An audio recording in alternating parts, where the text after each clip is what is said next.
You have to go up just to get to the bottom of the pyramids. They found structures, empty cavities, things underneath the Khafre pyramid. I think that 9/11 didn't play out quite how we think it did. What's up, guys? We got a really cool show today.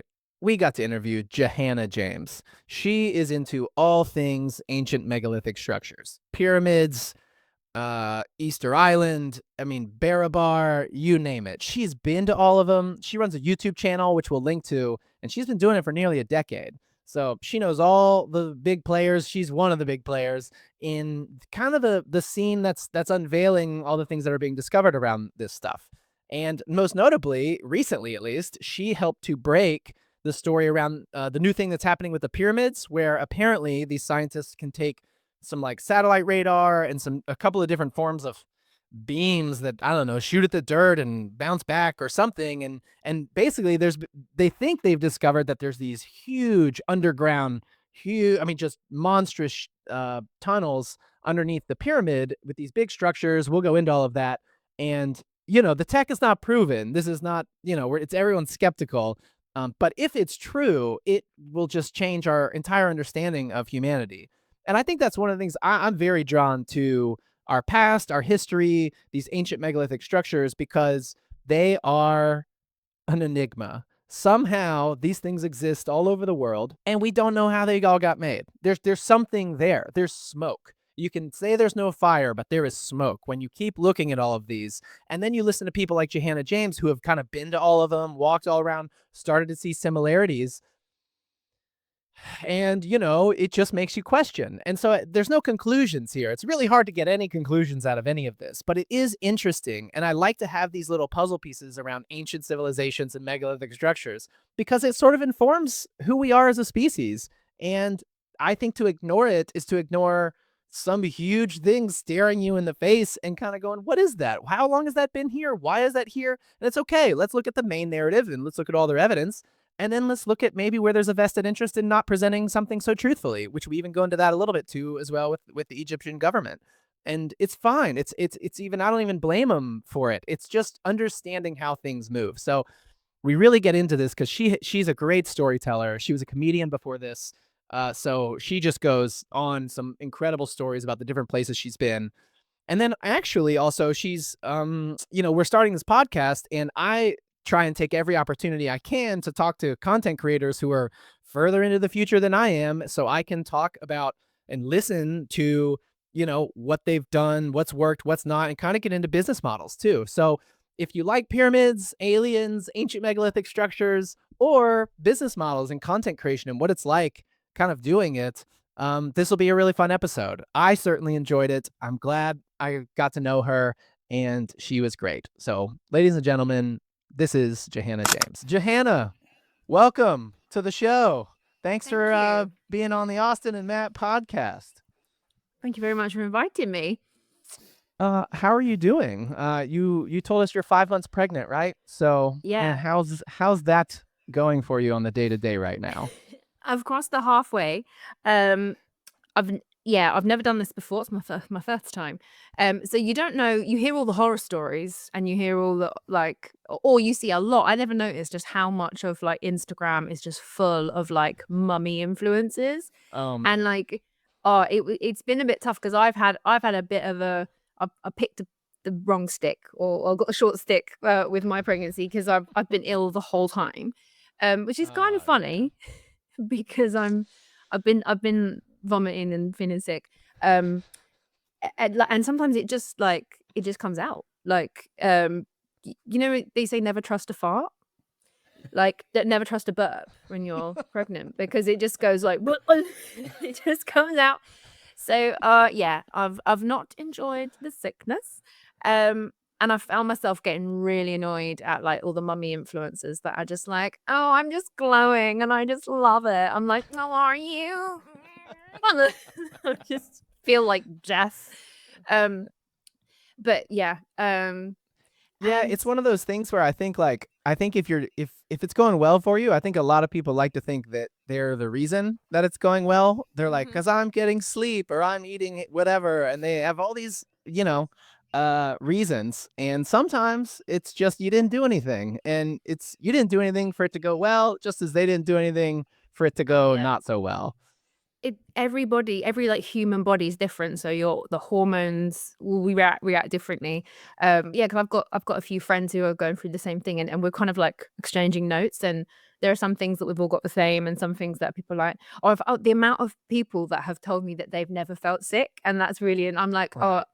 I'm like there just like hovering and with a bucket, and they're like, oh, I didn't feel sick at all in all of my pregnancies, and I'm like, great for you, thank you Yeah, so much.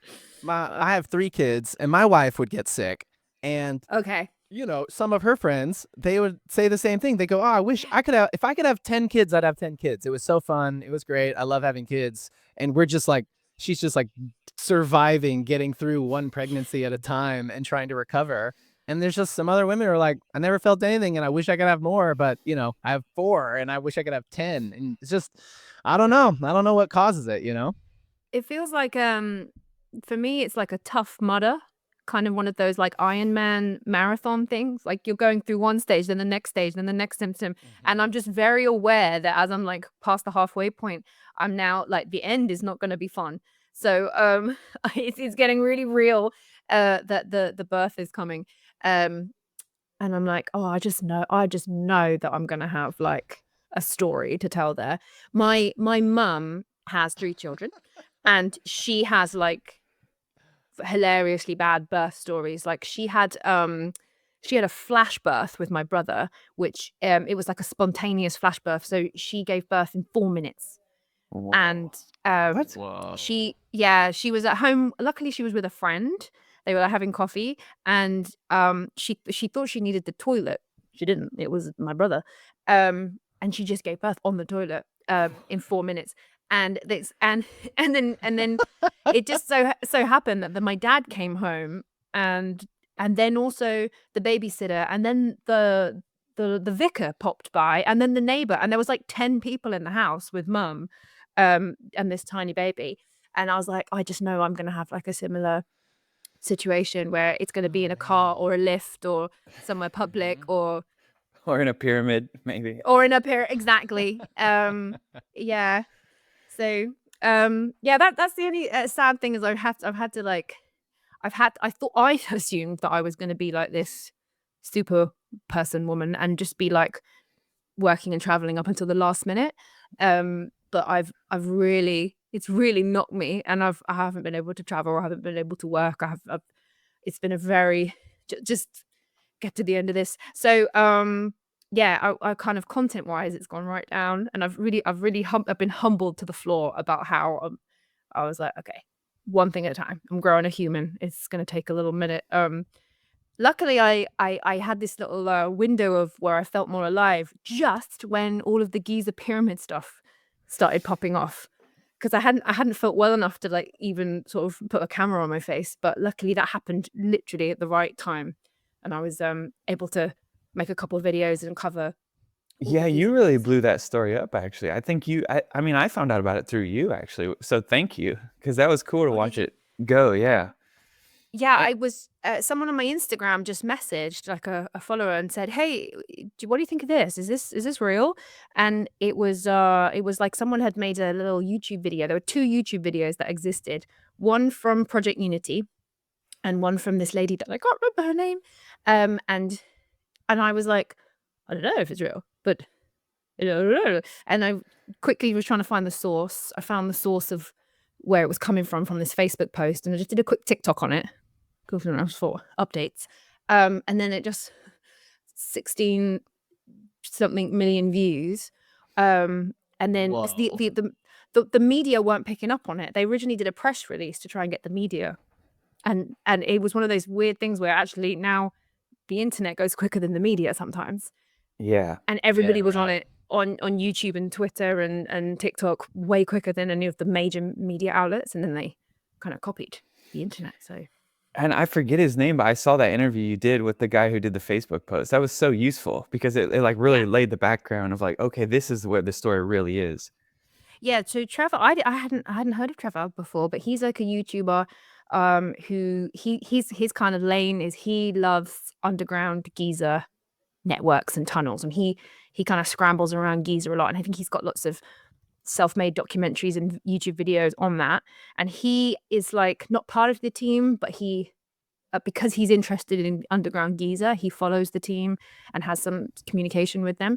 And they were the ones that said to him, they sent him the press release in the English version and said, and he said, "Oh, can I pop this on Facebook?" And they were like, "Yeah." I don't think the team had any idea. No, Like I how don't think big. so. They weren't prepared at all. They did not have a media package properly. They didn't. So they were just like, "Yeah, sure, put it where you want." And maybe for those who haven't heard about what's going on, would you give a quick overview of sort of this Oh, yeah. crazy? Because that's, I mean, it's nuts. this is unbelievable. And I know we're like, yeah, let's give an overview of sort of what's just come out and how this Yeah. happened. And that you got involved right at the core somehow. It's amazing. Right at the beginning. So basically there's a team of 3 scientists, Italian scientists, have been doing an independent project. They didn't get permissions because they didn't need to, because they were using 2 types of satellite scanning technology. So SAR, which is like, I'm going to forget what it is now, but it's like satellite aperture radar, and something tomography is the other one.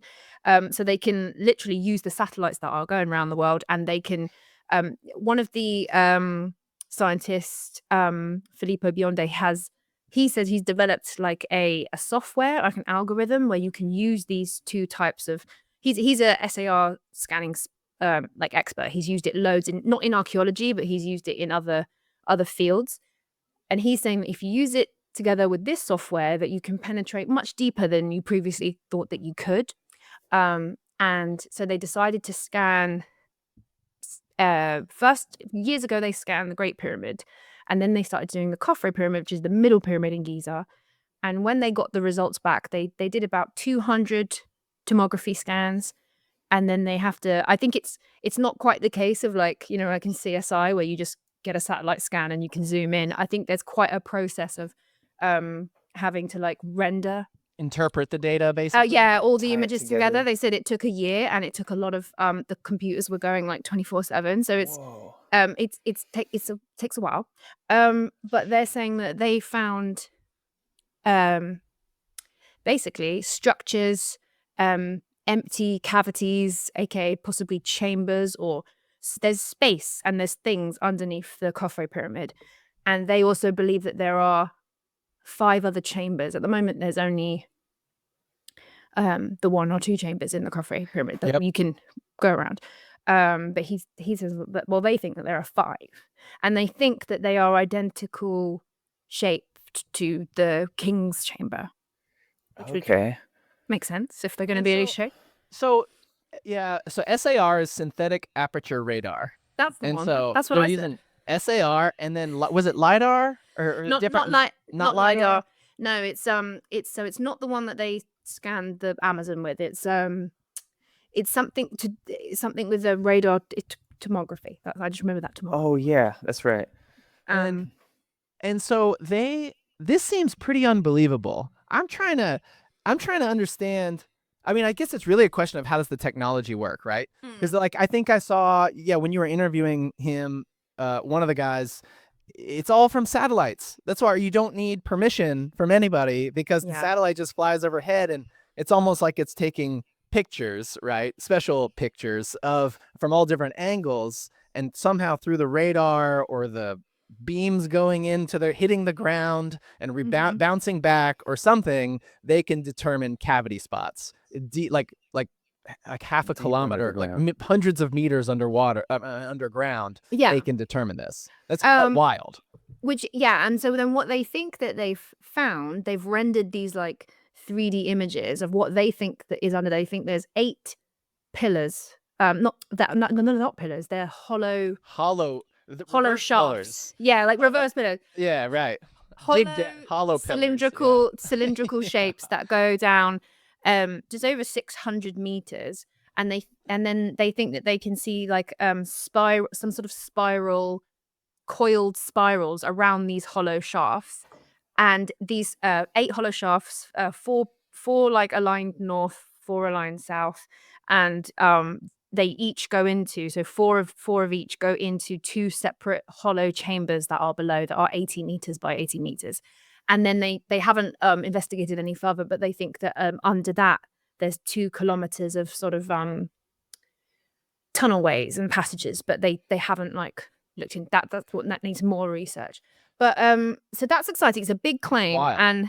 and the 3D imagery, like the artistic interpretation, does look something out of like a sci-fi. Yeah. And the internet had just erupted because it's caused war, because you've got people going, "Oh my god, I knew it! It's a battery. It was an energy source." Because it does. If this is true, it blows the whole changes everything. The tomb theory. Like you do not need 2 chambers, 600 meters. You don't need the hollow. Like you don't need that would make it 7 chambers. It's one of the most alien things I've ever heard of. If for real, it's how big and how deep and how buried and how perfectly aligned. It's just. It's like, and why build it? Who built it? Without like, what's the point? It's so mysterious. It's incredible. Well, to put a point of clarification here, because I had been telling this story, like the reason this story is coming out now is because someone broke the permission barrier. Like it's always been there probably, but Egypt has stopped a lot of people. I know there's been a lot of people that tried to research things in Egypt and they've been blocked. But this is actually a story of we have a new technology that can penetrate the ground further. I guess that's more of the story than it is one of breaking permissions. Is that right? Well, what's interesting is like maybe 2 years ago, they did the pyramid scanning project, which is a completely separate team of scientists. I think they're involved with universities. They had full permission from the Egyptian authorities. They started scanning way back. I think it's like 2018. When I started visiting Egypt, I was there in the Great Pyramid with the equipment. The equipment was just being stored by the Japanese in the subterranean, sort of scrambled over it. And they've been scanning the Great Pyramid for years. And then I think it was last year or year before, they did an official press release that they found a whole new corridor, entranceway corridor, with a vaulted ceiling, and they found a whole void in the pyramid that is the size of like a jumbo jet, which is supposedly above the Grand Gallery. And so this is like official. They've just officially announced. No controversy. No controversy, because it's coming from Zahiwa sources. Yeah. But I have a feeling with all of that scanning and all of that information that that's probably maybe not even 10% of what they found, because they're gonna hold on to stuff because they rely on tourism. Yeah, they're gonna have to stagger their announcements, and there's gonna be way more. And so if there is this huge other void or a huge chamber or something inside the pyramid, and then there's a whole other corridor that nobody knew was there for thousands of years, it proves the point completely that we don't know all the ins and outs of all these pyramids, and that's right. Whole new sections. So I don't think it's that insane that someone's saying that they've found evidence of other things, but it's still pretty remarkable. And if you do make a claim like that and you don't have the backing of Egypt, they're gonna come for you, and you have to make sure that you peer review that, and that you really hold your data has to be watertight.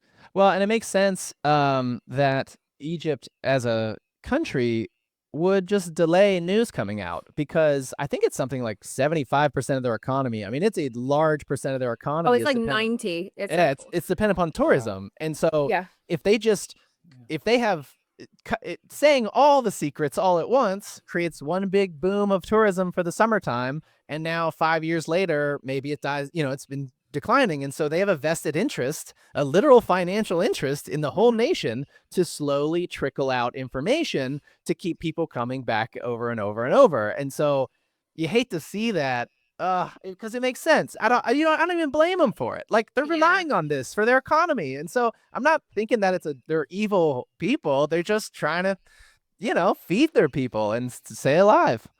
For example, when I went in 2020, that's 5 years ago, I went to the Serapeum, which is the underground where there's all those huge granite boxes. And there's about 10 of them, I think, or under the Serapeum. I spoke to the Serapeum manager, the guy there, and he told me, like off the record, that they've discovered a further tunnel. But they can't with more boxes. I think another 10 boxes, and they are completely unopened because the thing about the Serapeum is they're all opened apart from one. And then in the 1850s, they dynamite exploded it open, expecting to find like a pharaoh, and there was nothing inside. So they're gonna have a chance again. But the thing is that they need. He said that the tunnel that they found, it's behind thousands of years of debris and rubbish, and they have a big trash problem in Egypt. It just piles up everywhere.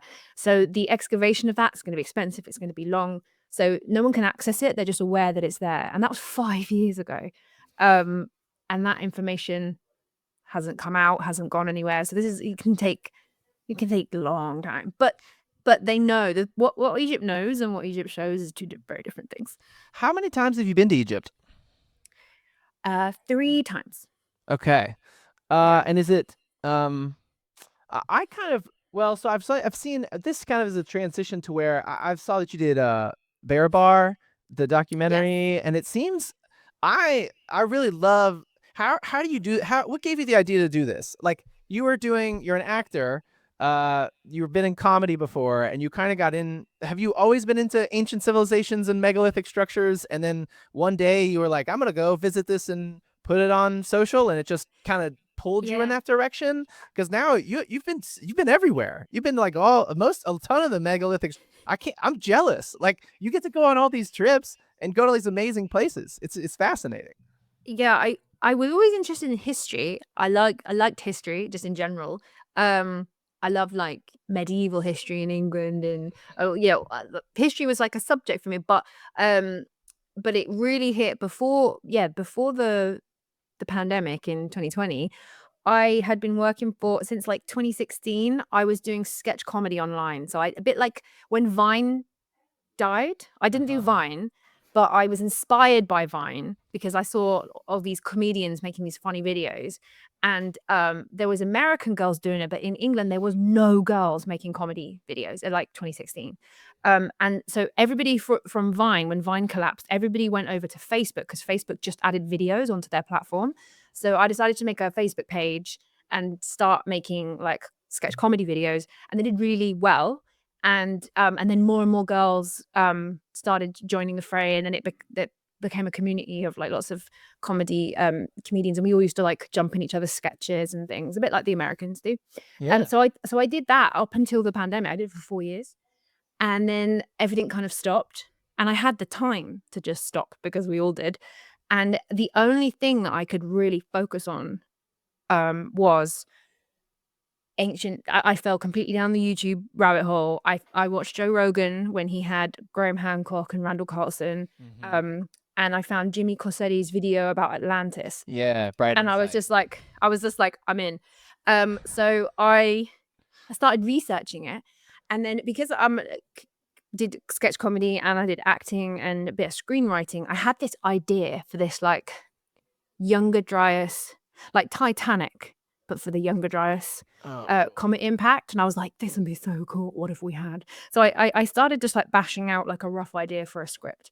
And then I realized, I was like, in my research, I was like, I have to go to Egypt to research this because I have to be on the ground.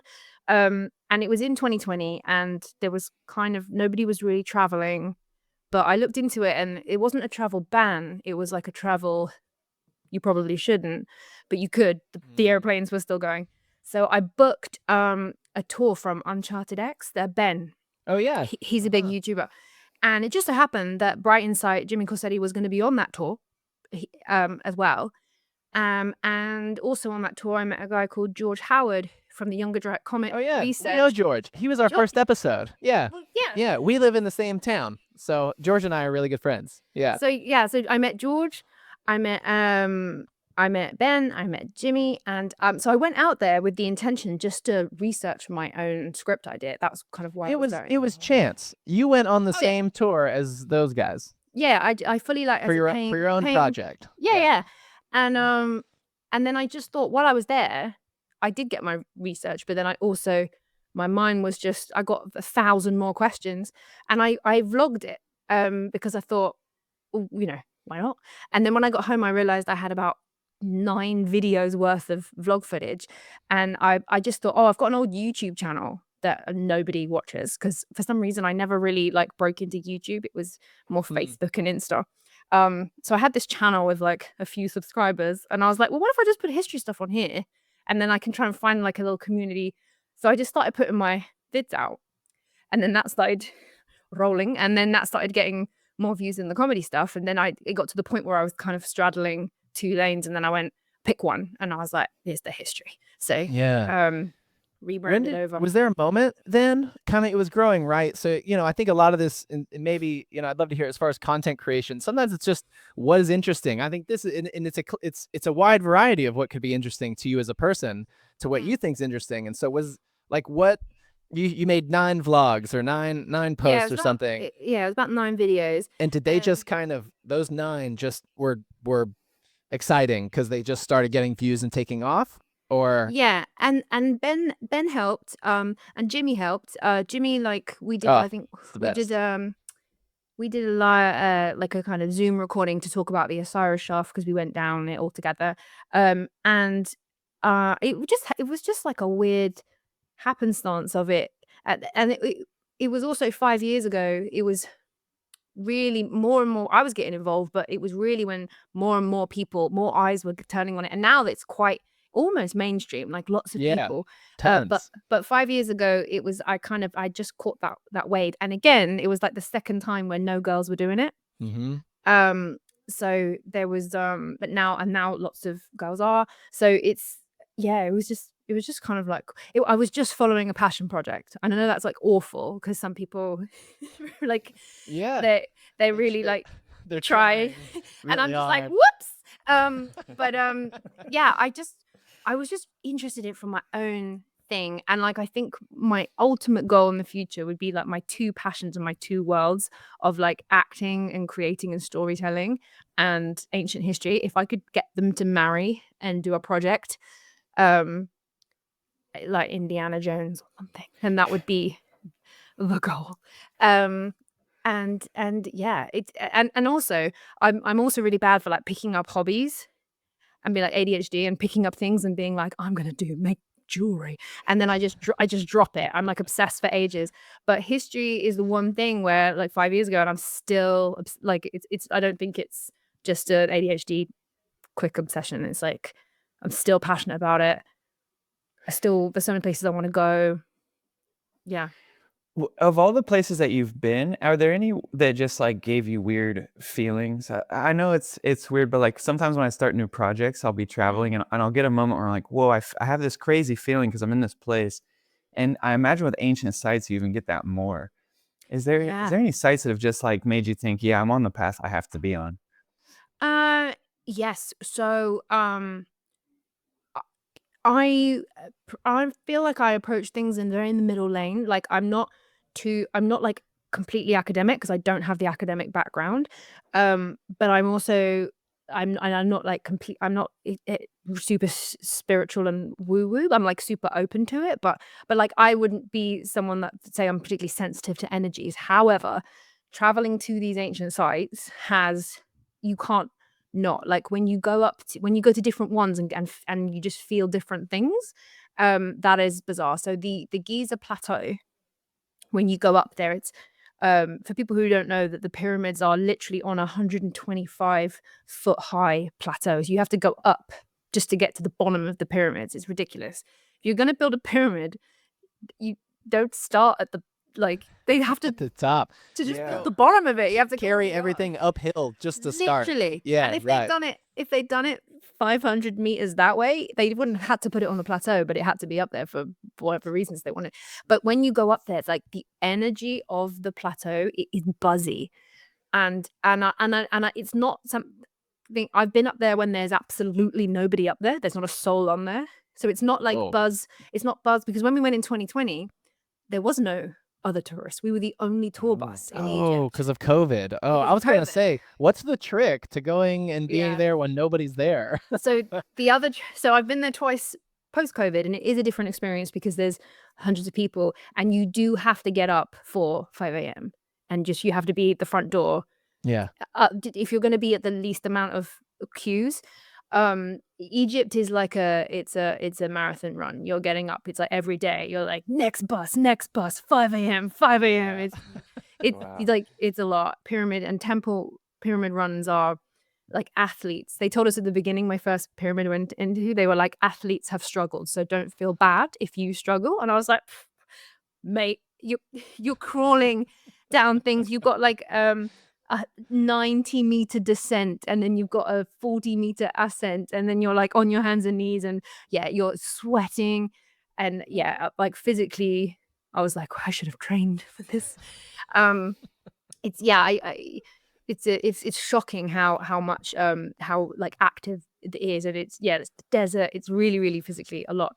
But yeah, the feeling of the Giza Plateau, it was buzzy. The feeling when you what went do you into mean the by- pharaoh's tombs, down in different part of Egypt, the tomb of the pharaohs. That's not what it's called. The Valley of the Kings. There we are. There it is. Yeah. And they that was, I didn't like that. I've only actually gone down into the tomb once, because went down to like I think it was Ramses the 6th tomb, and I just didn't like it in there. It felt like a tomb. It felt like you're crawling around in some dead guy's, like It's like being in a cemetery kind of. very much a cemetery vibe, Yeah. and you don't get that when you're crawling inside a pyramid at all. Huh. Um And when you say buzzy, what do you mean by buzzy? Like almost like electro, like you feel like electric static, like when you go a Yeah. balloon against your. Yeah, you feel like okay, yeah, so you feel like on the Giza Plateau, it just feels like you're breathing pre-workout powder for the gym, you know. You're Oh kind of yeah. like, Oh, that's a great description. Yeah. and you just feel like, yeah. And what was interesting, the first time that I walked around the Giza Plateau, some of the guys on the tour, we had this really amazing guy from California who'd managed to bring LSD into the country. Don't know how. Oh, He very bravely right did that. on. And so a couple of the guys in the tour decided to take LSD on the way to the Giza Plateau. So I got to interview somebody who was on LSD walking around the Giza Plateau. And I remember not trying to prompt him, but just trying to just get like genuine questions, because he was looking up at the pyramid like, whoa. And I was like, what is it? Like, what do you see? And he was like, oh, I can just see like, he's like, it's like, I can see like energy waves, it's moving. And I was like, what do you mean? Just explain it to me. What can you see with your eyes? And he was saying like, from the pyramid, the limestone blocks of the pyramid, he could see kind of like waves just going straight up into the air and down. And then I was like, okay, so is it just the limestone blocks, or is it there's a huge granite floor casing stones that go all around the base. I was like, what about around the base? What around here? And he was like, no, nothing off there. It's just the limestone blocks. And I was like, interesting.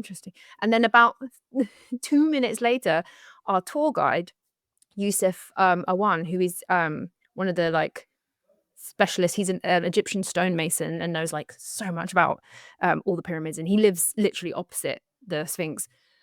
He happened to then say about the different properties of the pyramids from like a piezoelectric point of view, and saying how the limestone was conductive and the granite wasn't. And it kind of just made sense for what this guy saw in his like Sure. LSD eyes.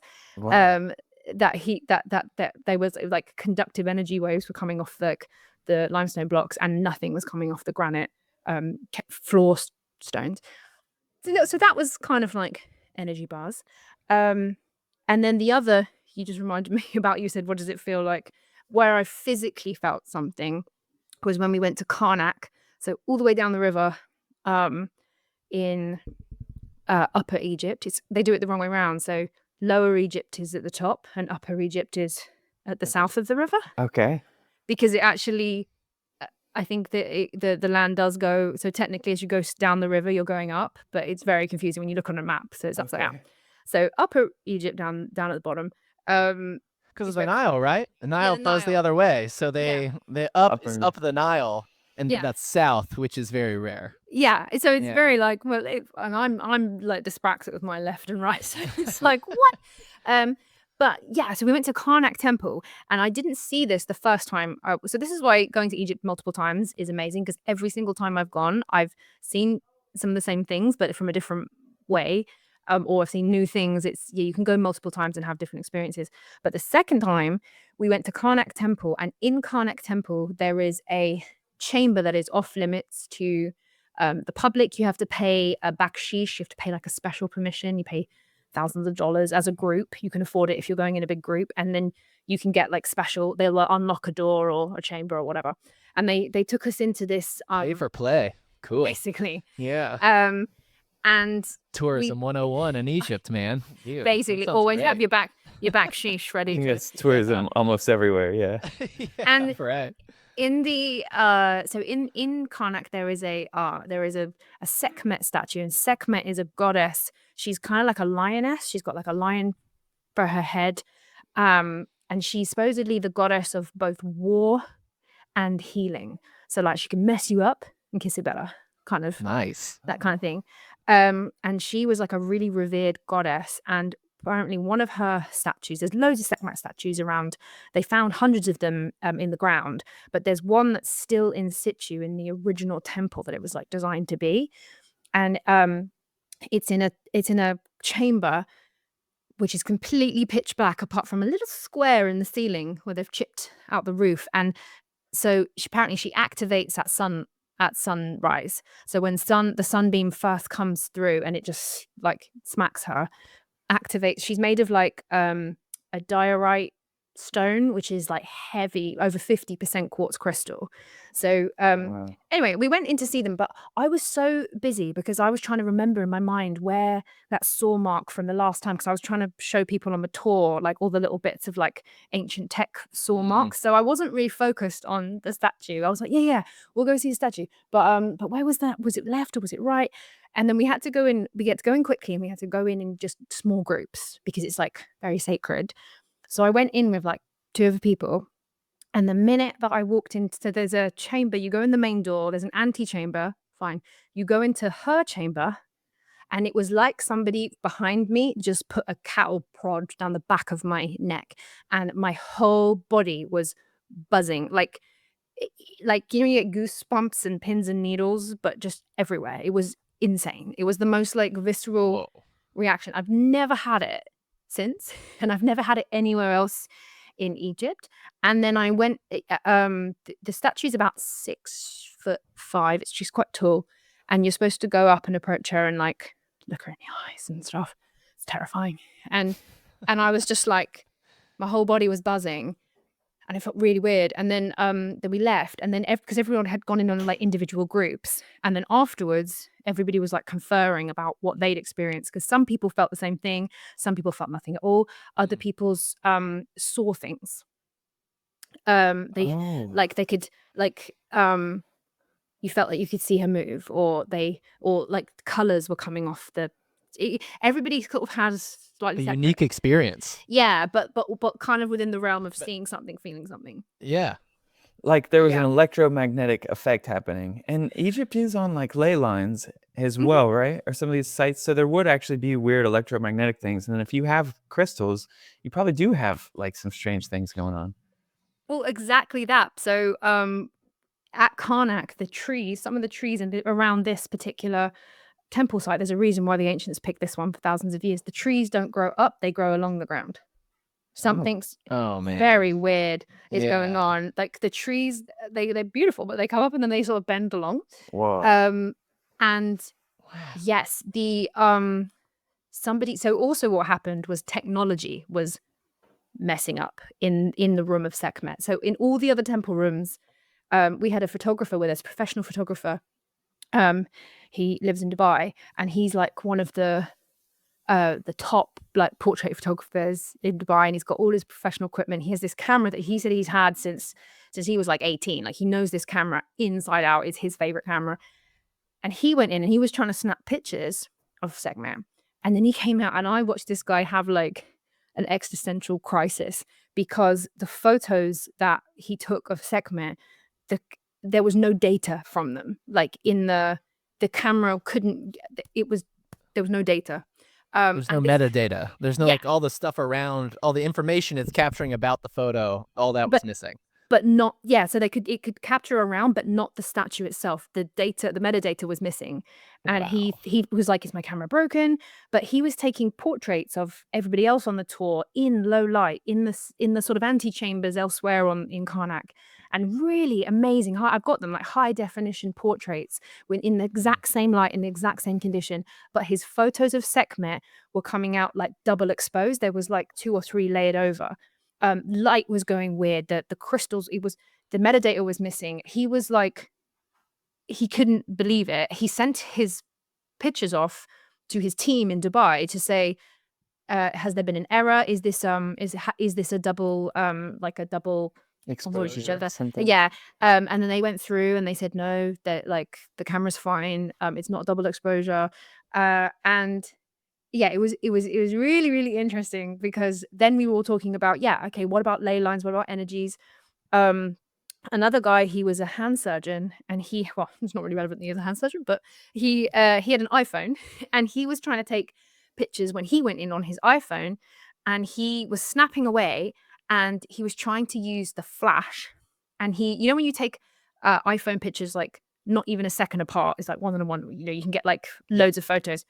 So he tried to take one with the flash, and it whited out the entire camera, which apparently on iPhone is really hard to do that on an iPhone. Like, you literally have to be putting your iPhone camera like right in the lens of some sort of bulb for it Sure. the entire screen was just whited out. And all the other ones were fine when he didn't use the flash, but the flash. And then I pointed out, I'm really happy that I spotted this.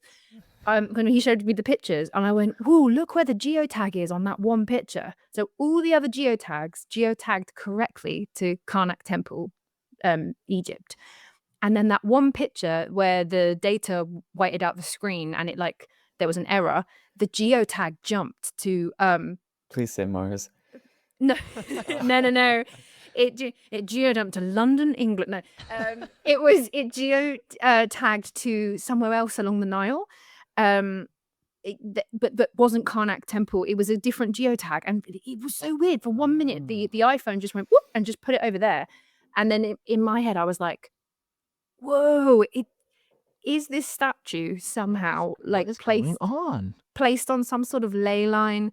She's being charged by this little ray of sunlight with some sort of electro energy, and she's active." It sort of reminds me of like if there were to be like nuclear fallout and somebody blows a big nuclear bomb somewhere and it destroys everybody, and then 100 years goes by and everybody forgets about what nuclear power is, and they walk in like, man, something weird's happening right over in that city. Every time we go over there, people get sick, or it's like it's a remnant ripplings of something that happened so long ago, and we can't.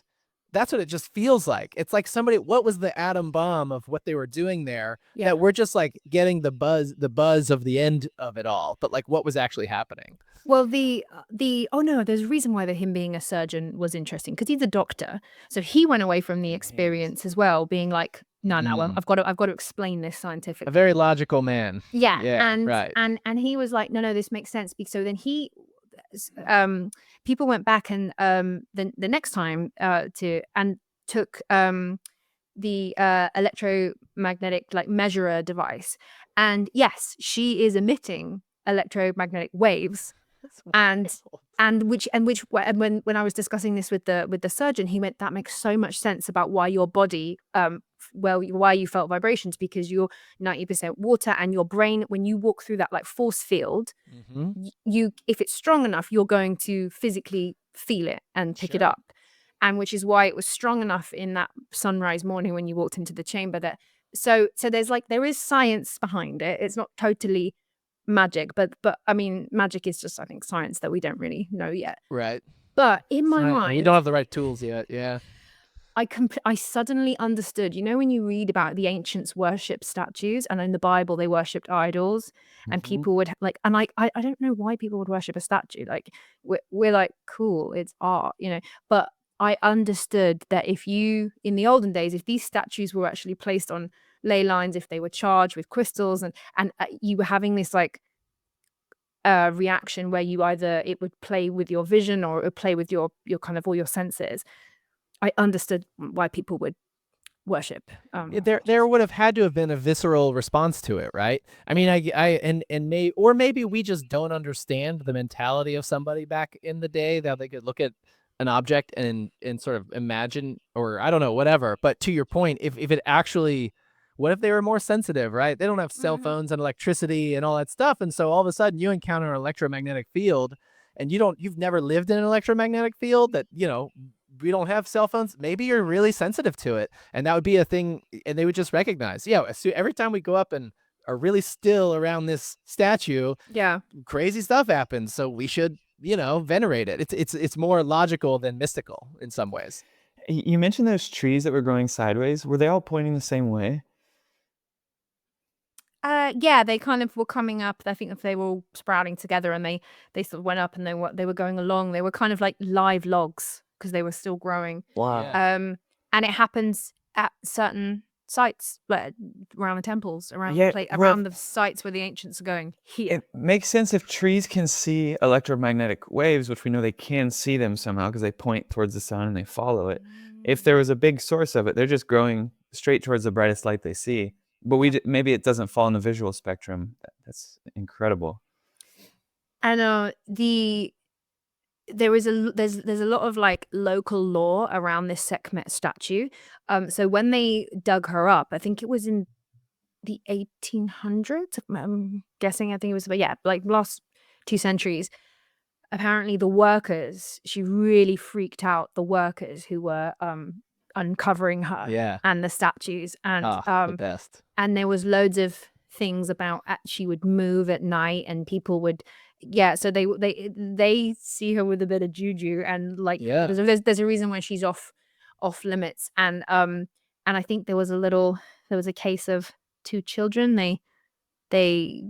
They fell down a well or something, and people were like, "Whoa, it's the Sekhmet." It was, so she's kind of got this cool lore around her, but it's interesting because because she has this duality of she's the goddess of both like war and healing. So we had this really amazing female Egyptologist, and she loves Sekhmet, and she said that she was like, every time I see her, I get greeted in a different way. And she kept saying, she was like, she's spicy today, she's in a mood today, or like she's like, oh, today she's it's really interesting. And then the second time obviously I went in and I was like buzzing head to toe. I was like, this is amazing. And then I went back the next year, and now I was really excited to see it because I understood it took me completely by surprise the first time. I was so excited to feel this like buzzy feeling again. So queued up, waited to go inside. And I walked in, I didn't feel anything. And I was like, oh man, oh no. Like maybe because I'm so aware, I've like ruined it for myself or something. And then I went up, and this time it was like I walked through a wave of emotion, and I burst into tears. Whoa. And I just felt like overwhelmed and I was just crying. And what did you feel? What did you feel in that moment? Just complete, like when you get that click of when you burst into tears, like that kind of pressure release. It was like I went through like emotional wave. So I didn't feel anything buzzy, but this time it hit like some sort of emotional thing. Was it love or sadness or happiness or excitement, or like what would you say you were feeling when it hit? Use one of the 5 simple emotions, because we're men and we don't know how they work anyway. Yeah. It was good. No. Was it good or bad?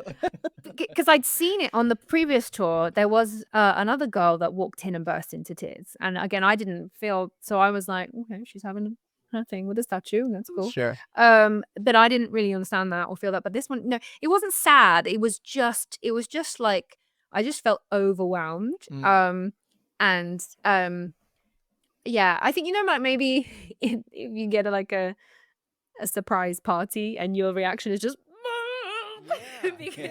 because you've overwhelmed your toddler. Overwhelming.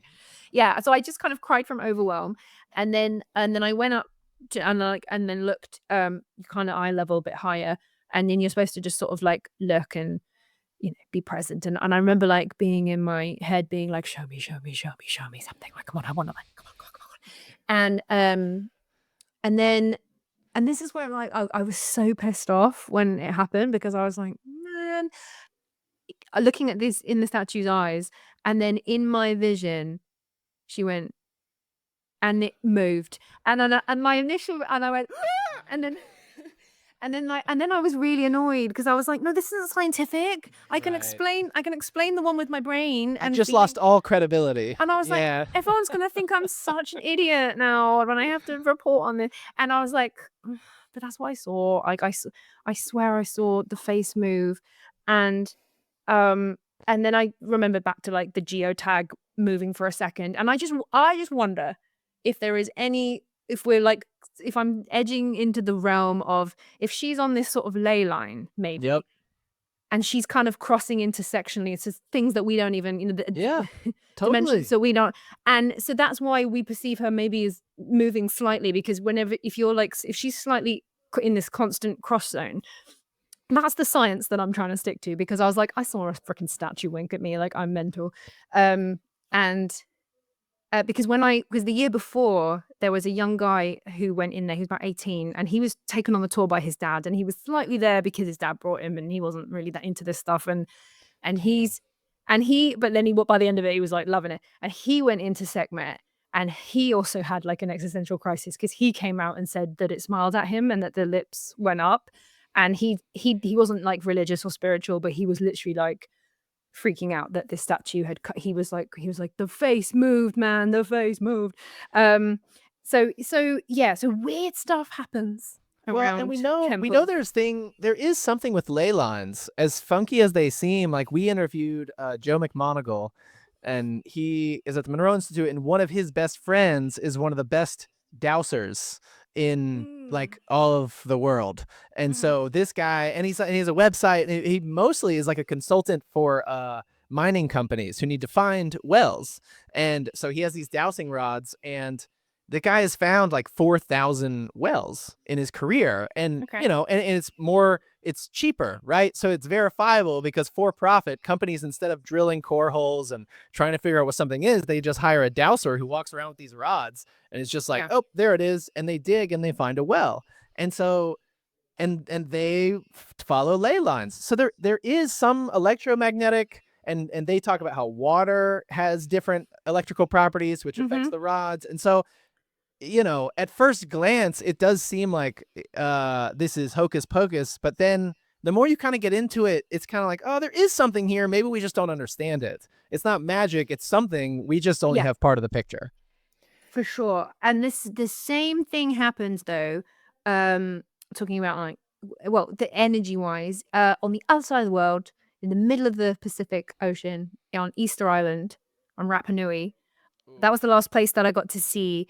And we I would went, love to go to Easter Island, by the way. That seems like one of So the spots to go to. it's amazing. Yeah. Every other ancient site I've been to has been like I said, physically exhausting, and like it's dusty, it's the food always makes me ill. It's like a real Right. Easter Island is completely different. It's like this little pocket of Polynesian. I've never been to Hawaii, but it's kind of this Polynesian culture, beautiful island.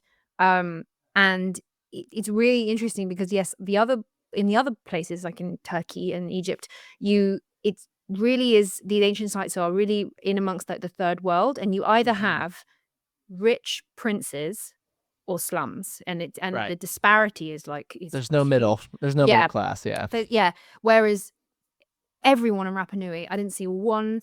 There wasn't like one rich house. Everybody just has like standard car, standard house, iPhone. Like it's this weird little place where they are both completely immersed in their ancient culture, but at the same time, everyone's got iPhones, and like they've got this weird. And it made me think. I was like, wow, I wish that we'd kept more of our ancient culture and ingrained it every day into our societies, because it's only really if you are interested in history would you ever really know about it. But everywhere, like everyone's covered in the tattoos, everybody's which I got actually on the last day. We got Oh, nice. All I right. got What is that we got- symbol? Awesome. so Yeah. this is the Moai head, and this is the like traditional like tribal patterns, which apparently they're not just like, they mean stuff. So the guy did it freehand. So and I told him, because I have another moon on this side, and I was like, can we have like cool. and he drew it in like 10 minutes, and just by complete freehand. They're some of the best tattoo artists, Oh, man. they know their tats. Yeah. So everyone's kind of like tatted. They're really into the cold, like the music and the culture and the history and the lore, and it's kind of, it's really is woven. It's beautiful. And yeah, you don't have that disparity of like everyone's just kind of in the mid. And there's one town on the island where everyone lives, just the one, and then everywhere else on the island is untouched.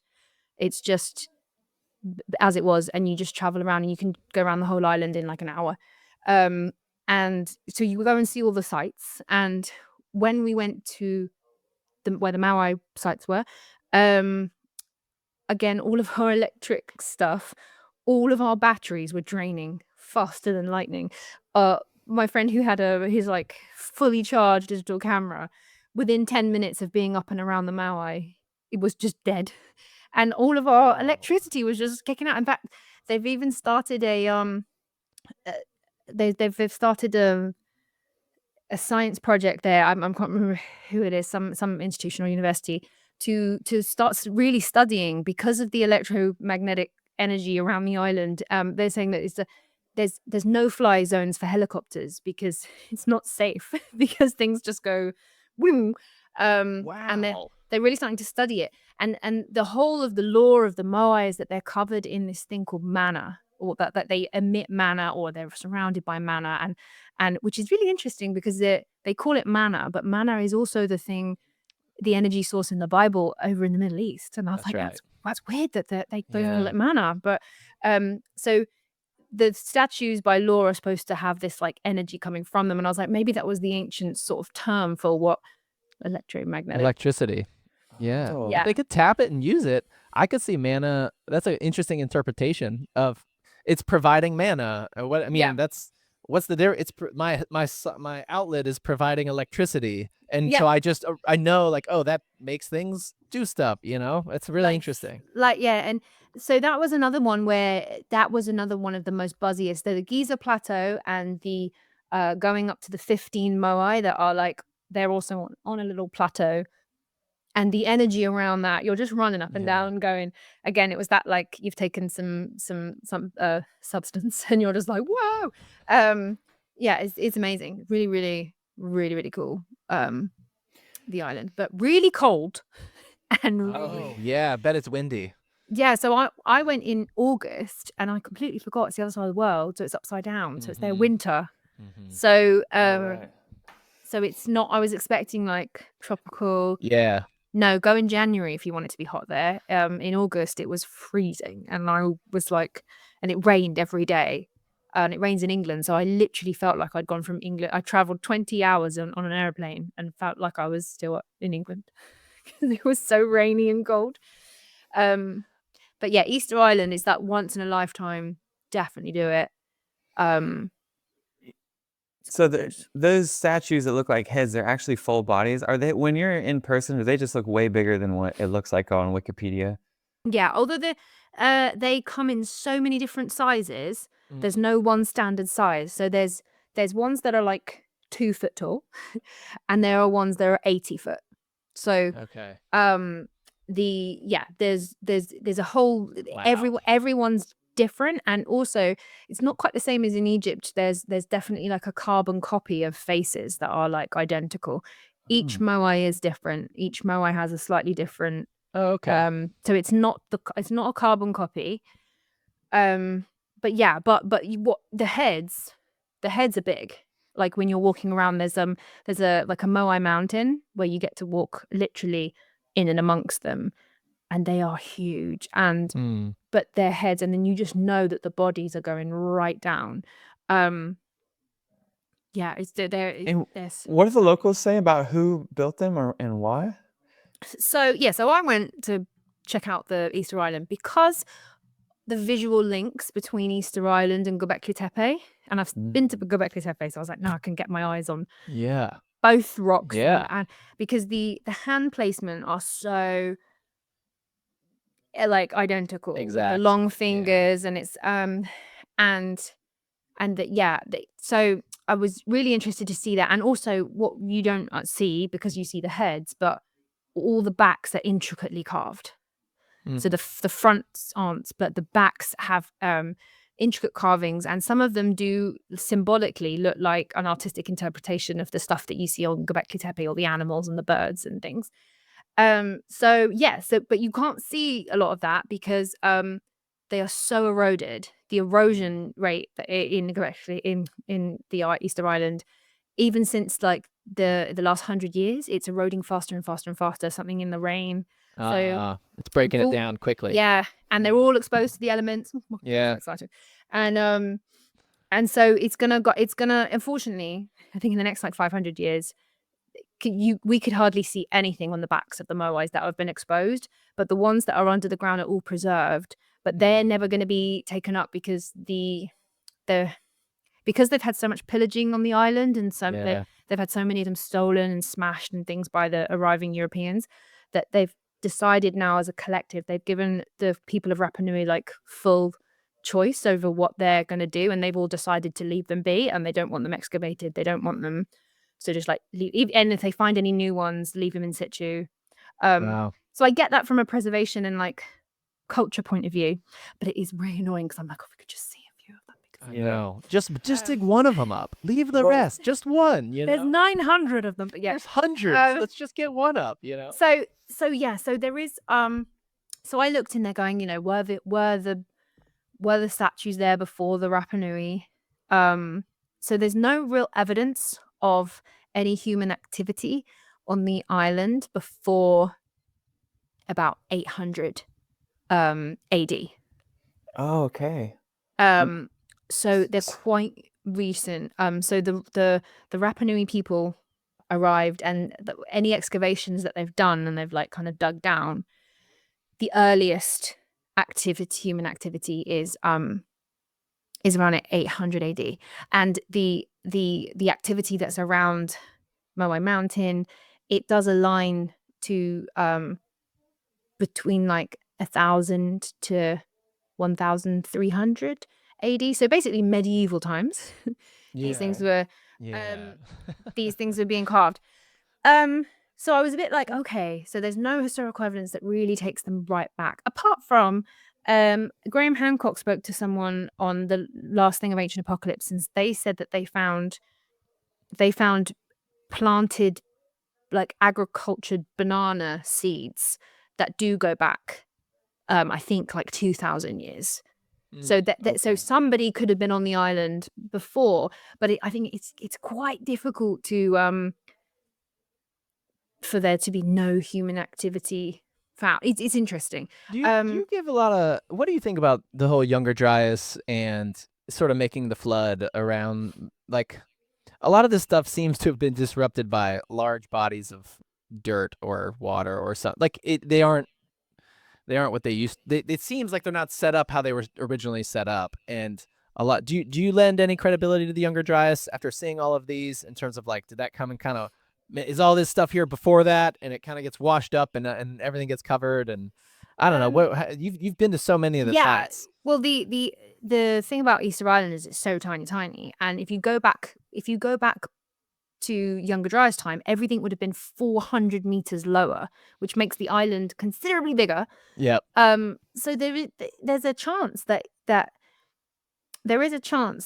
below 400, below everything, below all the silt, that there are other structures and things of a whole layer of community of time that we don't know yet. And it's a chance that these Moai, and also these Moai have been moved. They're moved a lot, and they moved them everywhere. So they're still in situ. On Moai Mountain is basically what I nickname the quarry, and some of them are still like. Right.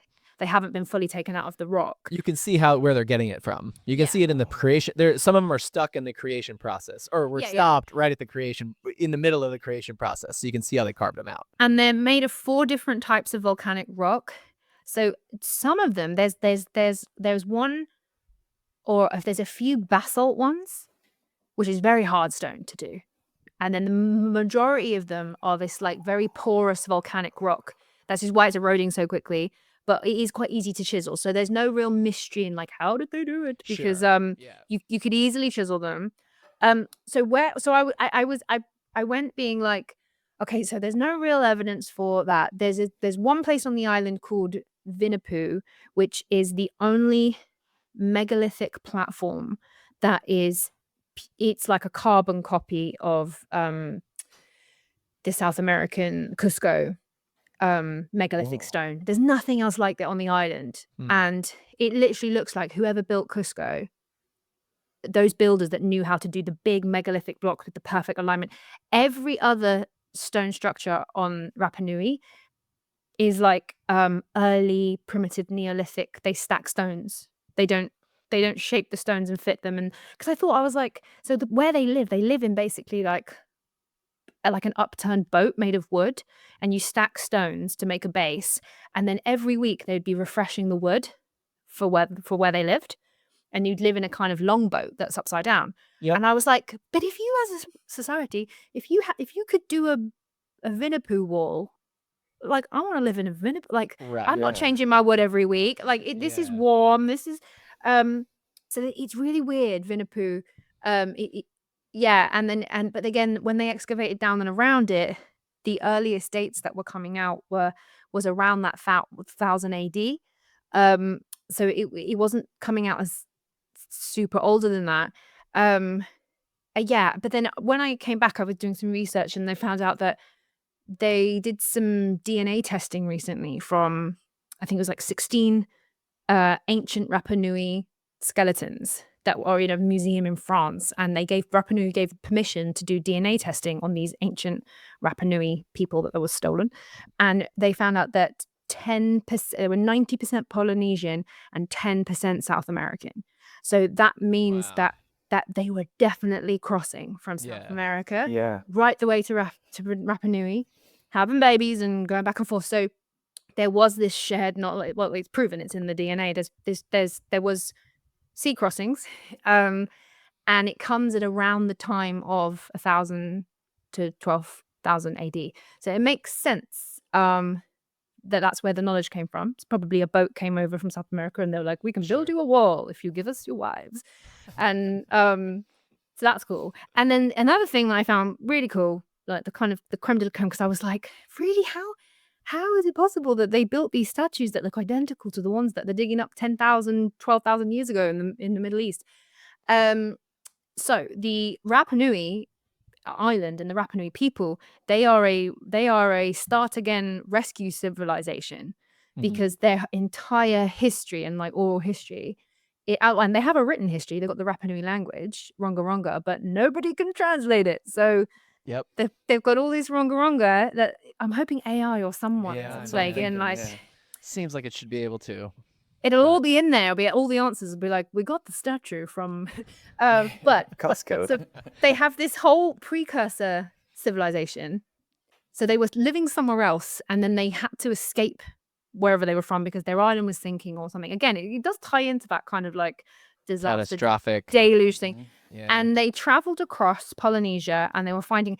And what was interesting was they were adamant about this, like the people saying, is that they went to Rapa Nui because they already knew where it was. And I was like, that's interesting. So they arrived in the 800s, but somebody knew where it was. They already had like older tales of it, sort of. Yes. Either through the story changes a little bit so it's either through somebody astral projecting and seeing where it was and being able to like locate it, or they had prior knowledge of where. But that was interesting. They didn't. It wasn't like they came across this island but it was given to them by the gods. It was like no. The king sent out 8 scouts or 7 scouts. It's a destination. Yeah, and they were like, we're gonna go there, and you're gonna go and see if we can live there and whatever. And so it's an island that they already knew where it was. And then when the scouts came back and were like, yeah, it's pretty cool. Let's relocate there. So then all the tribes came over, and they brought with them their Moai statues.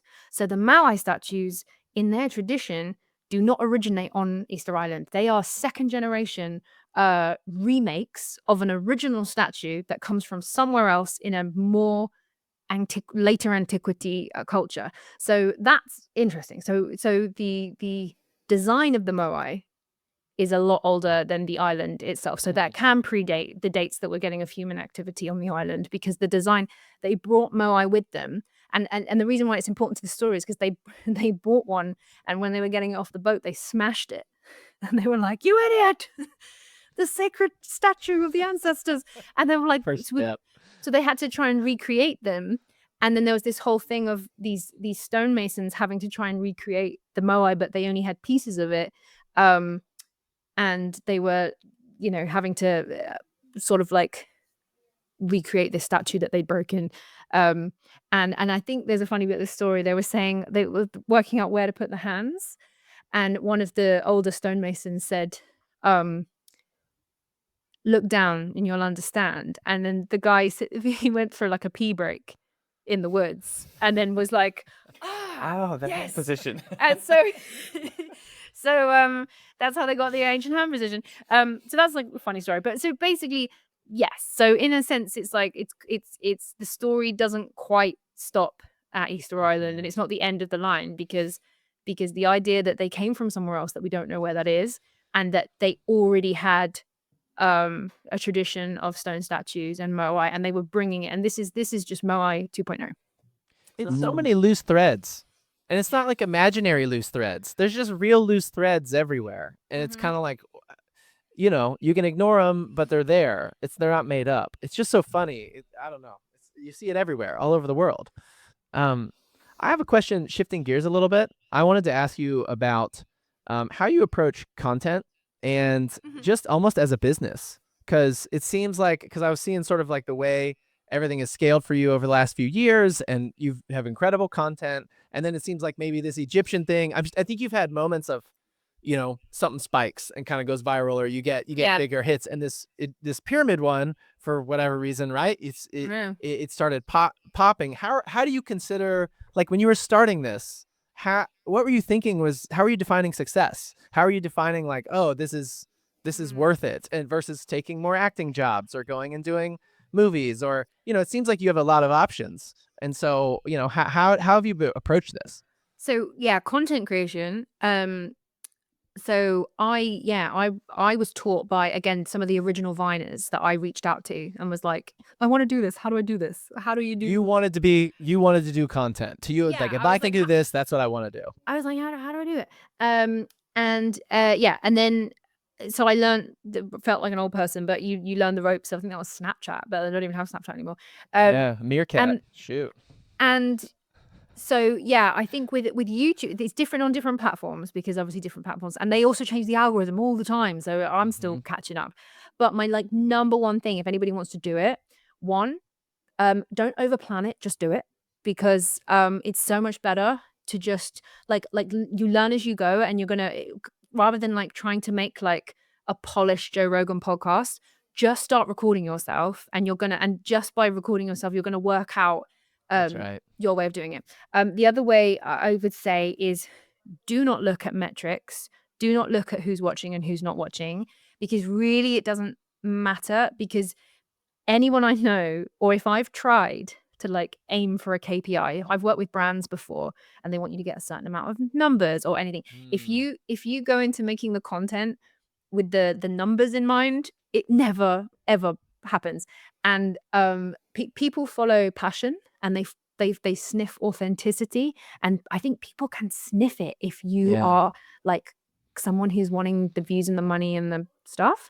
You can just sniff it. And also, if you're trying too close to, obviously you can be, I'm inspired by a lot of creators, and I'm like, oh, I like the way they use their graphics, and you can be inspired by loads of people, but if you carbon copy, you're going to be like a Sheen version of Joe Rogan, or a Sheen version. Sure. So like, yeah, really invent yourself, invent your own kind of thing. Yeah, kind of, your style is your style, and don't try too hard. Obviously you can like absolutely adore who are your like top people, but really you're not going to be better than them. So yeah, like stick to your lane, and just your passion. Like, it kind of, for me,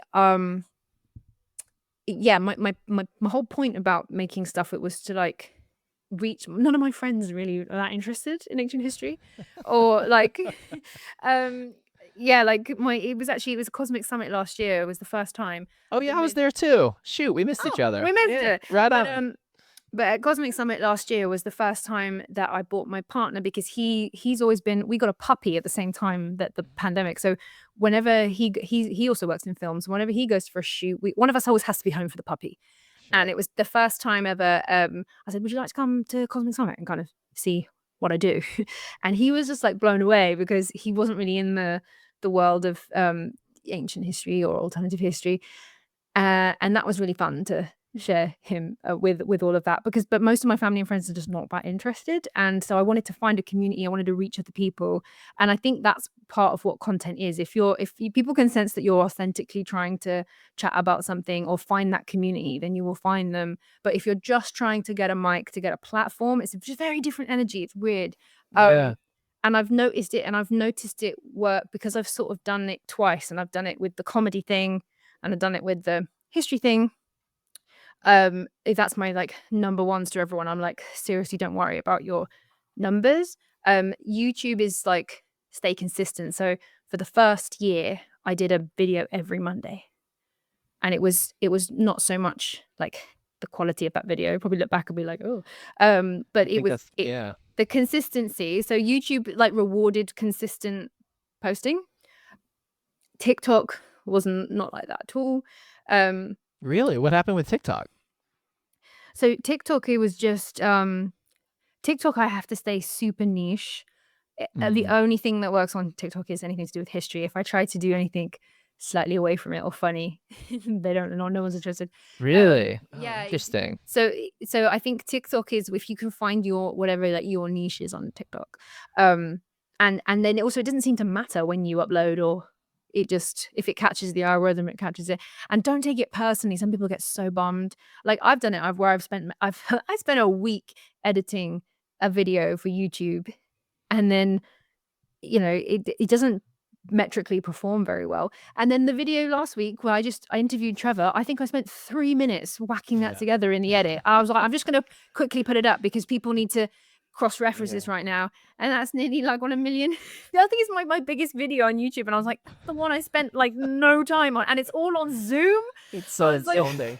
It's so insulting. I spend money on Adobe editing and getting all the fonts and the music, and I paid for them. And I was like, of course. So it's the nature of the beast of content. And also, don't be so impressed by like numbers and virals and stuff. It is literally just like a wave that crashes, and it's cool if you can ride it, but it's not the be all and end all. And actually, just slow and consistent, it kind of pays off a bit more than you can have one viral and no one ever looks at you again, or you can just be that like find your community. I think that's paying off more as well with brands are realizing that, because I could get a lot of numbers before on like Facebook videos, but it was different eyes on every video, and they're realizing from a brand perspective, it's actually better to have like a micro community of people that come back and are kind of consistent. Rather than being like a window display. It's the difference, and that's more appealing. I think now that I know every so often I'm like looking at having a little look, and then I'm like, man, YouTube have just changed the whole thing. Or so yeah, I think and also do your passion project until you can like Luke, my podcast co-host, he was trying to straddle like a mainstream full-time job and stuff, and then he took the jump a little while ago. I was like, dude, I think you're on that edge. Like I was like, if you do this full-time, I think you're gonna click over into being able to make this your money earner.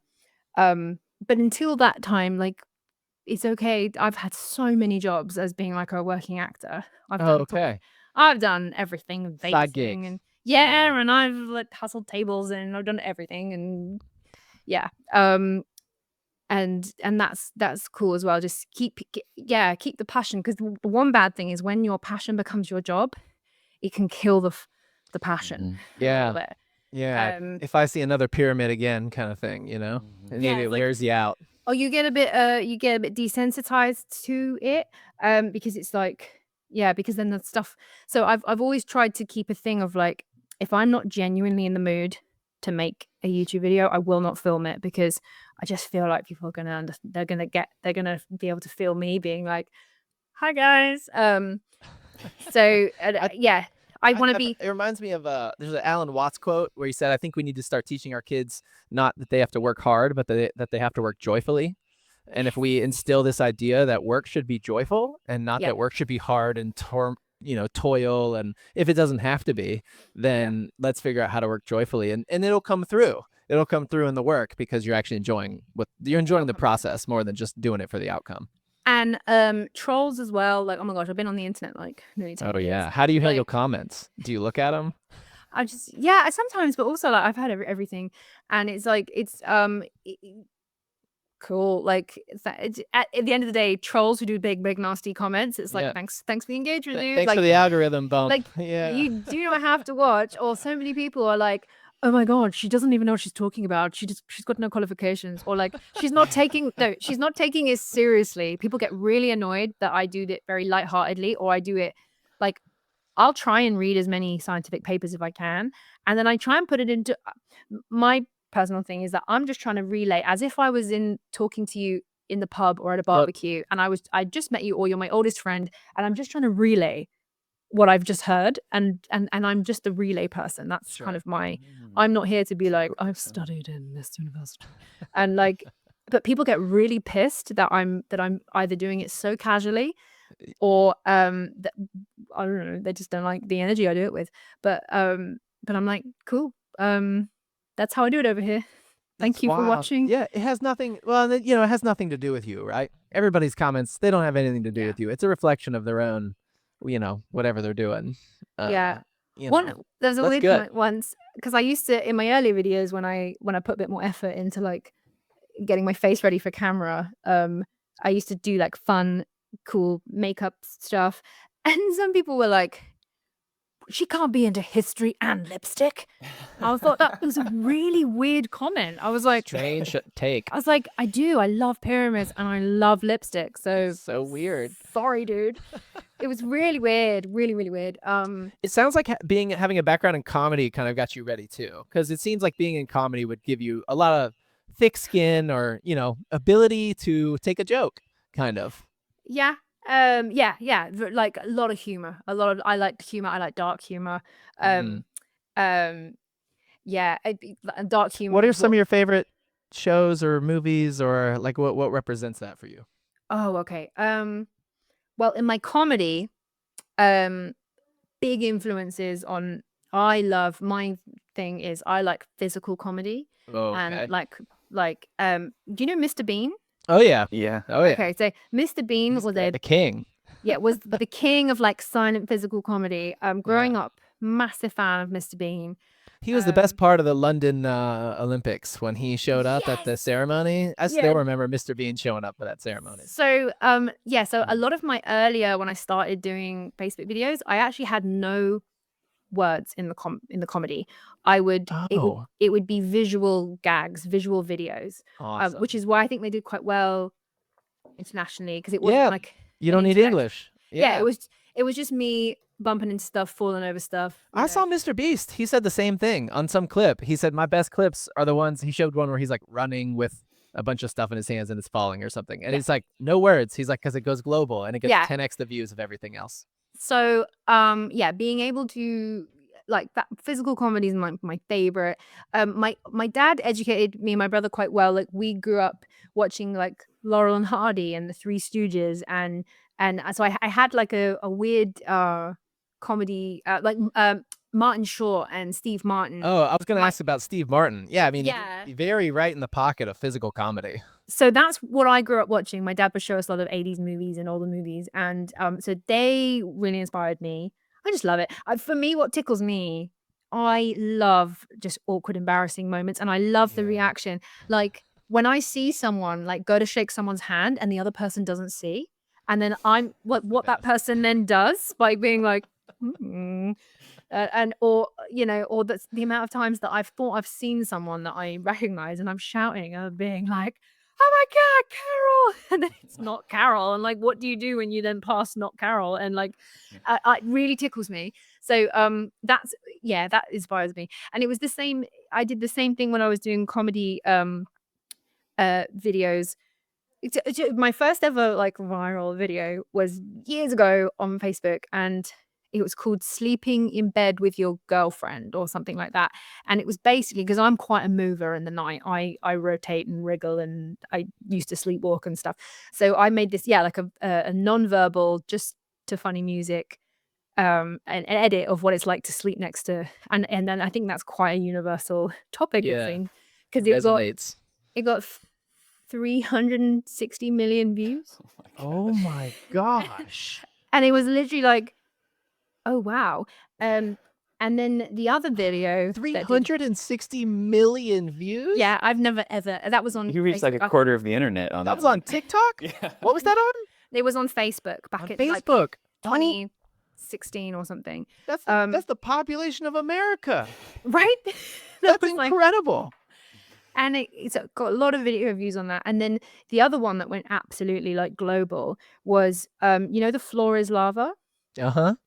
like the Yeah. game. Yeah. So me and my friend Kevin, who was another content creator, we were like, do you remember that game that we used to play? Like when you were a kid, like the floor is lava. And so we were like, why don't we just go and play that like as adults? It'll be really funny. So we went out in London and we filmed each other playing different rounds, and we genuinely played it out in public. And so when one of us called the floor is lava, and I fell in a trash bin accidentally, and that went so playing the floor is lava, and that went, I think that was over 100 million. And Ellen DeGeneres like reached out and were like, would you like to come on, Ellen DeGeneres? And we were like, oh my God. But then it was bad because then people started playing the game like we were. Oh, in real life. In real life. Yeah. And then Spontaneous floor is lava moments. Traffic and then was over. accidents happened. And so Ellen DeGeneres were like, no, we're not going to promote this because some people were playing it. I think they did floor is lava, and a girl jumped off a bridge or something like insane to win the game. But Not worth it. she survived, but she Yeah. didn't, what she thought was water was actually another subway pass. Oh, So it was no. like not good. So suddenly the still floor is lava, lava. too.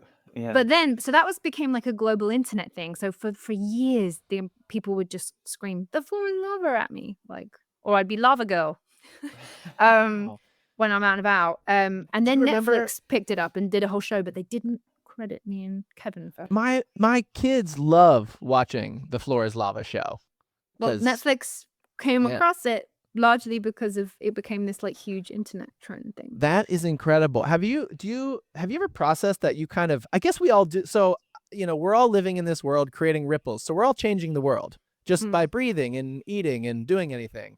But it seems like in a moment when you get 100 million plays, 360 million plays, maybe something you did directly contributed to a new Netflix special, you're really changing the world. I mean, you're creating bigger ripples. And in whatever way that is, right? It's not like, there's other people changing the world, geopolitics. One just spin at a time. Yeah, that's right. And so, like, do you, I guess the thing I wanted to, the question I have there is when you saw one of your posts, 100 million, you're getting 10 million, 20 million, 30 million views. What's the feeling like? What does it feel like? I mean, what's running through your head and your body as like you're seeing this happen? It's it's silly numbers because I'm trying to think of like just even if I was in a room with 100,000 people or a stadium with 100,000. I've envisioned that. I've been at like football games and the stadium holds 60,000 people. And I'm like, wait a minute. 6 million people saw something. I'm like, that's 100 of these stadiums. Like to put it into visual perspective, it's mind boggling, the scale. But I've also been around, I've met a lot of content creators and influencers over like 10 years. And it's really interesting when you first meet someone, you can kind of, if they bring up numbers in the first hour then you can kind of tell like the amount of content creators I've met that will put in, well, I got 12 million on this video and then I got 5 million on this one, or I want to get it's merit badges. Yeah, like you got your brownie badges and your scout badges of it, and I'm like, I don't tell a soul that I'm 360, but but like it's It's interesting. I don't attach anything to it. You don't attach anything to it when you see it. No, because sometimes it's the luck of it. Sometimes it's just luck. It's out of control. It's out of your Yeah, control. it's the universe. It's whatever wants to be fashionable that day. You can't force it. You could. There are hacks to it, which a lot of people talk about. You meet a lot of influencers that are like, you gotta have the tagline, and you gotta have this, and you gotta have your thumbnail, and you gotta have clickbait, and you gotta like. You can Yep. hack some of it to a degree, but I really think like at the end of the day, it's kind of your passion coming It out. almost seems like maybe Yeah. you would consider it like a synchronicity in life. Like it's just the result of you doing what you love. And Yep. so it's almost just affirmation that, hey, you're doing, that's the universe going, keep going. Like you're like, Yeah. what's happening is going great. And it sounds like you have a really humble approach to it. You don't sound too prideful. And once it hits, Oh, you're no. like, look at what I've done. It's almost like, wow, that's crazy. And you I'm just like, whoa, keep going. what's for dinner? Yeah. It's it really, yeah, it's no ego attached, because I've seen people who Yeah. their entire, I don't know, they kind of attach themselves either to whether it's a theory or whether it's their online persona or whatever, I don't know. Everything could look. Vine disappeared in a day. YouTube could Yeah. collapse in a night. I can't attach myself Yeah, to that. TikTok Like, could go away literally tomorrow. you could just It's get nuts. bans. Like, now that I've like the Egyptian authorities might Yeah. cut me out from, I don't know, it could all disappear, and it'd be really tragic if if all your ego was in this, which is why I think I deal quite well in, especially in the space of ancient history, because it's so polarizing. People Yeah. being like, but no, but aliens, but no, whatever. But I don't have a particular hill that I want to die on. I'm very fluid with, and I've got no ego in the game. So because I don't have a PhD that's telling me that it has to be the one way or the other, and I'm totally like, whoops, got that wrong. Nothing under the pyramids, or Yeah. Well, that's what yeah, that's what we all want. That's what everybody yeah, wants, is to see somebody change their mind. I mean, it just yeah. shows that you're a thinker who thinks and acknowledges that you'll think wrong things sometimes and adjust. I mean, I've to me, changed my that's mind a lot better. since I started in 2020. I do think that there are lost civilizations that we've completely missed in our past. Mhm. My vision version of it 5 years ago is very different to the one that I have today, and it's only come from researching and following and weighing up and being like, dead end here, okay, not there, okay, Easter Island's not showing, but Uh-huh. so yeah, my vision of Atlantis now, I still do think that there was a A civilization or place. culture. Yeah. Yeah, I do think that there was, but my version of it 5 years ago was very different to the one that Do you have a vision of Lemuria as well? Like, has that um come across your radar, or? yeah, Lemuria has and the lost continent of Mu. um Oh, I think that it's similar. I think that if there were civilizations, that they're gonna be way more like zero carbon footprint. I think they're all gonna be underwater, because of the sea level changes from that 10,000 years ago Yep. mark. And I think that they're gonna be more Paleolithic, leaning towards Paleolithic than they are Greek, kind of. Mm. Um, a lot of the Atlantis myth it's completely packaged in a Greek movie. Framework. Yeah, and it's because that was the audience, so that was Yep. the Christopher Nolanification of the Atlantis story at the time. But I think that probably these lost civilizations were way more indigenous Paleolithic type Okay. societies, which is one of the reasons why we can't find them, because they're a bit more zero carbon. And there's some really interesting stuff. Like they found a wood remains of a not fossilized. It should have rotted away because it's made of wood, but they found a wooden structure that's 500,000 years old in Africa. And because it's fallen into this clay mud that's preserved the wood. Otherwise the wood would never have lasted that long. Yeah. And they can see that there are these like lumber things that have been put into joineries, and it basically makes like a structure, some sort of building, that's now been found. And that's really interesting because that predates humans. So Yeah. Yeah. either humans are older than 300,000 years old because we've got the little bits of bones to say 300,000, but I think that humans probably go back further than that. Yeah. And so either it's older humans that are 500,000 or it was pre-humans were able to build things. And so if pre-humans could build things, then I think humans could build things. So. Yeah, that's right. Leads me to a question. Do you have a conspiracy theory that you have the highest conviction on?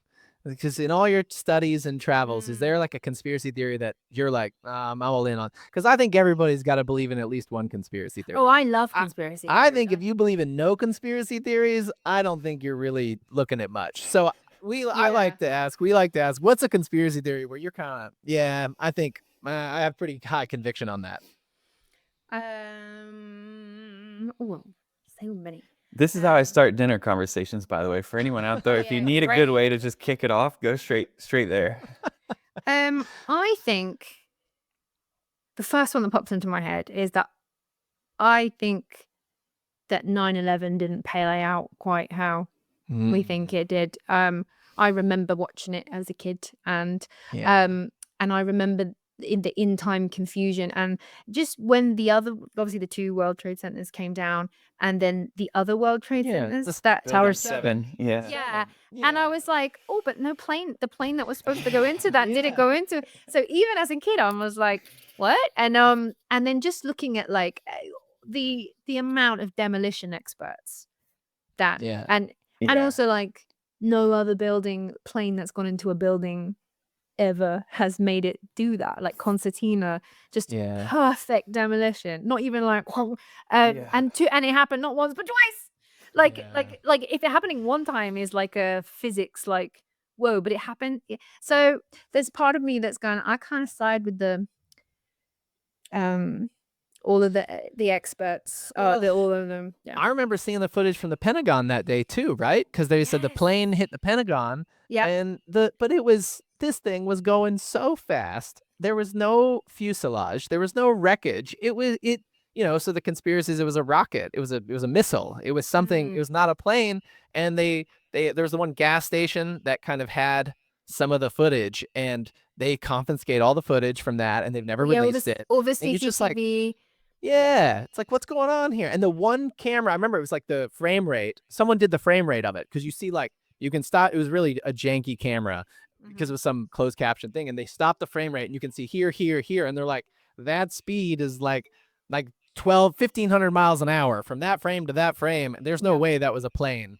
Those kinds of things. So there's just too many anomalies, I think, around 9/11. There's too many open questions. So that was my number one conspiracy that I'm like, I think that there was a whole nother layer of organization to that and it also makes sense now that I'm an adult and I understand more about governments. And I used to think that government conspiracies were all like, I was like, come on, that's just in the movies.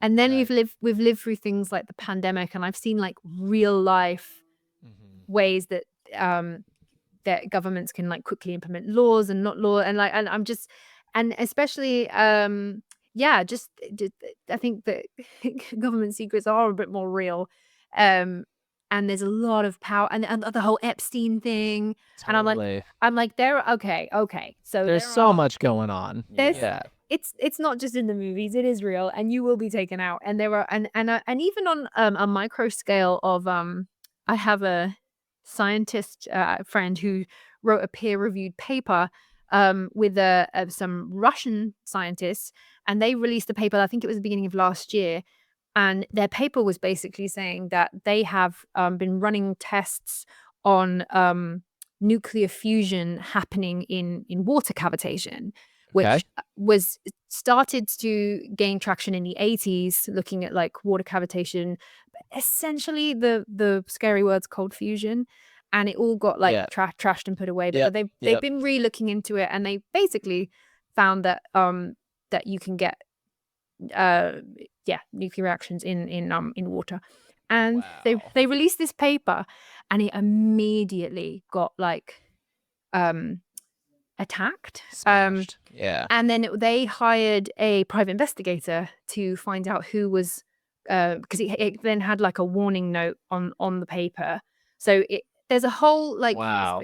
in academic circles, there's this whole kind of like high school mean girls where the peer review people, like, you That's can right. kind of tank other people's, which is supposed to be like You can scientifically bully. You reviewed. can bully people. Yeah, and then this private investigator they hired and looked into them, and they basically got it confirmed that some people had been paid off to like squash it. And Yeah. I was like, that's insane. So I like, who cares? But obviously people do, and it happens, and so that's where my conspiracy hat tingles, because I totally agree. And it's along that same line. I'm getting more and more skeptical of the Smithsonian the more and more I learn about yes. them, And the because Vatican. they seem to be like the Men in Black. Whenever there's too many stories of things being discovered, and all of a sudden the Smithsonian comes in and they go, "We got to take all these artifacts," Yeah. and they leave and they're never seen from again. And if you are an organization where as soon as new discoveries hit, you kind of walk in, show a badge, and everyone's like, well, we just found this thing, so I guess you guys are the ones that are supposed to have it. And you can just keep confiscating evidence. I mean, the Smithsonian is basically historical evidence. That's the whole thing they are. And so if they just warehouse a bunch of things that don't fit what they want, it just seems like a lot of control. It seems like you have a lot of control over the switches if you have all of the historical artifacts of humanity, like, and all concentrated with you. It's sort of, I don't know, just seems ripe for taking advantage of it. The thousands of articles, like the archived articles that mention that, this was found, but then the Smithsonian now have it, and they're going to look after it. And then when you ask the Smithsonian about that article, they're like, we don't have that. It's like, right. They said, Yeah. but like somebody was there. So what happened? Yeah. I feel like and I was like, but that it didn't happen just like one or two times. Like there are hundreds of articles where It's systemic. The Smithsonian has this massive bone that they claim that they don't know.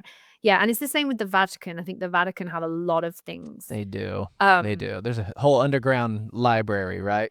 Yeah, and it's not even that like conspiratorial, because there's a very clear reason why they would hide anything that would knock the pillars of the religion that they've got a lot of money on. So. Well, if one of the things that I always try and look at is who's hiding information. I generally err on the side of more information is always better in situations. And so if anybody has a library of 10,000 books or 100,000 books, and you have the resources to get them all scanned and learn from it all, and you don't do that, it just feels like that's not worth the laziness. Like, why not? It's so cheap to get books scanned and all the, it's relative to like what you could learn or discover from the knowledge. I almost just think you have to not be doing it on purpose. You almost, you have to try not to scan everything, because if they ran a Kickstarter we want to scan all of these books because we can't do it all ourselves, they'd get millions of dollars in funding right away to scan everything. And so I guess I've talked about this. Me and Austin have talked about this a lot. How we're in like the age of information, and in the digital age, I think everybody we sort of default into thinking all information is being captured because our phones are recording everything and everything's recording everything, and so we just think all the data exists somewhere. But I think that what's very astute of the Smithsonian, and if you really think about it, if you can just take all of the data surrounding something, it's like it never happened. And it didn't get recorded, and it didn't get, and now it's just he said, she said. And if you could just go scoop up all the things out of that one room, no one can say anything about what happened in that room anymore. And it's so like simple, but I think we think we're all too smart for that now. You know what I mean? In a way. And looking at evidence of like lost civilizations and lost things, it is insane how much does not, in a very short amount of time, relatively, like in literally within 5,000 years, everything's gone, apart from stone. And I'm thinking about how much of our civilization, how much my entire life and career is all digital. Like if the servers go down, that's it's all gone. And yeah, and then the only thing that we have retained really in antiquity is all the stone stuff, and we're not making anything in stone properly anymore. So I was like, maybe I need to make a stone tablet or something. Maybe they didn't make everything. Maybe that's so old, right? Maybe that's the foundation is like stone, and then they had computers and maybe they had a bunch of stuff and whatever, maybe it wasn't carbon based or silicon based, who knows, but maybe all that's gone for them, right? Like they all got all wiped out and we still just have the stone. We really don't know how long that stone has been there, or Like it's if we crazy. made a stone tablet today that had QR codes on, so we know what they are, we know what they do, Right. and then 10,000 years in the future, someone finds this thing and they're like, look at this ancient religious script. And like, do you know what I mean? And you're like, oh, there's like a whole process and technology to do with QR codes that they would just be like, this ancient pattern. We Fascinating. believe they use these mystical patterns to signify. Yeah, and everything just becomes like religious or like artistic. But not like functional. But yeah, that's kind of a really good example of I'm like, wow, like everything we're doing now is on servers. Everything that's paper's going to be gone. Like a Tesla car would be fully disintegrated in That's right. 5,000 years, unless you have those accidents where things get accidentally preserved by some freak thing of That's right. nature. Everything's gone. So yeah, that's very exciting. Also terrifying. It's like nothing stays, but also we just keep going round and round and round and round. Yeah. It's almost like the past doesn't exist, right? Yeah. It's like a story of the past, and we just keep changing the story. And Yeah. the more stuff we find, it changes it a little bit, but it's hard. And if it all gets, and there's pockets that literally don't exist anymore. We have no record. I mean, 99% of it, all the people, 99% of the people, we have no idea whoever all of them were in history. You know what I mean? Just normal people. We don't know. And so it's, I think it makes me grateful for today. Like that just brings me to like, oh yeah, like this is all disappearing. Like, and somebody may, even if what I do survives in 1,000 years, they're probably gonna have to interpret it and they'll be wrong because there won't be much there. So like, am I enjoying my day? I mean, it always brings me back to like gratitude for just being alive and being able to experience it. Somebody in a museum somewhere, they're gonna find like fragments of a Yeezy hoodie and be like, look at this.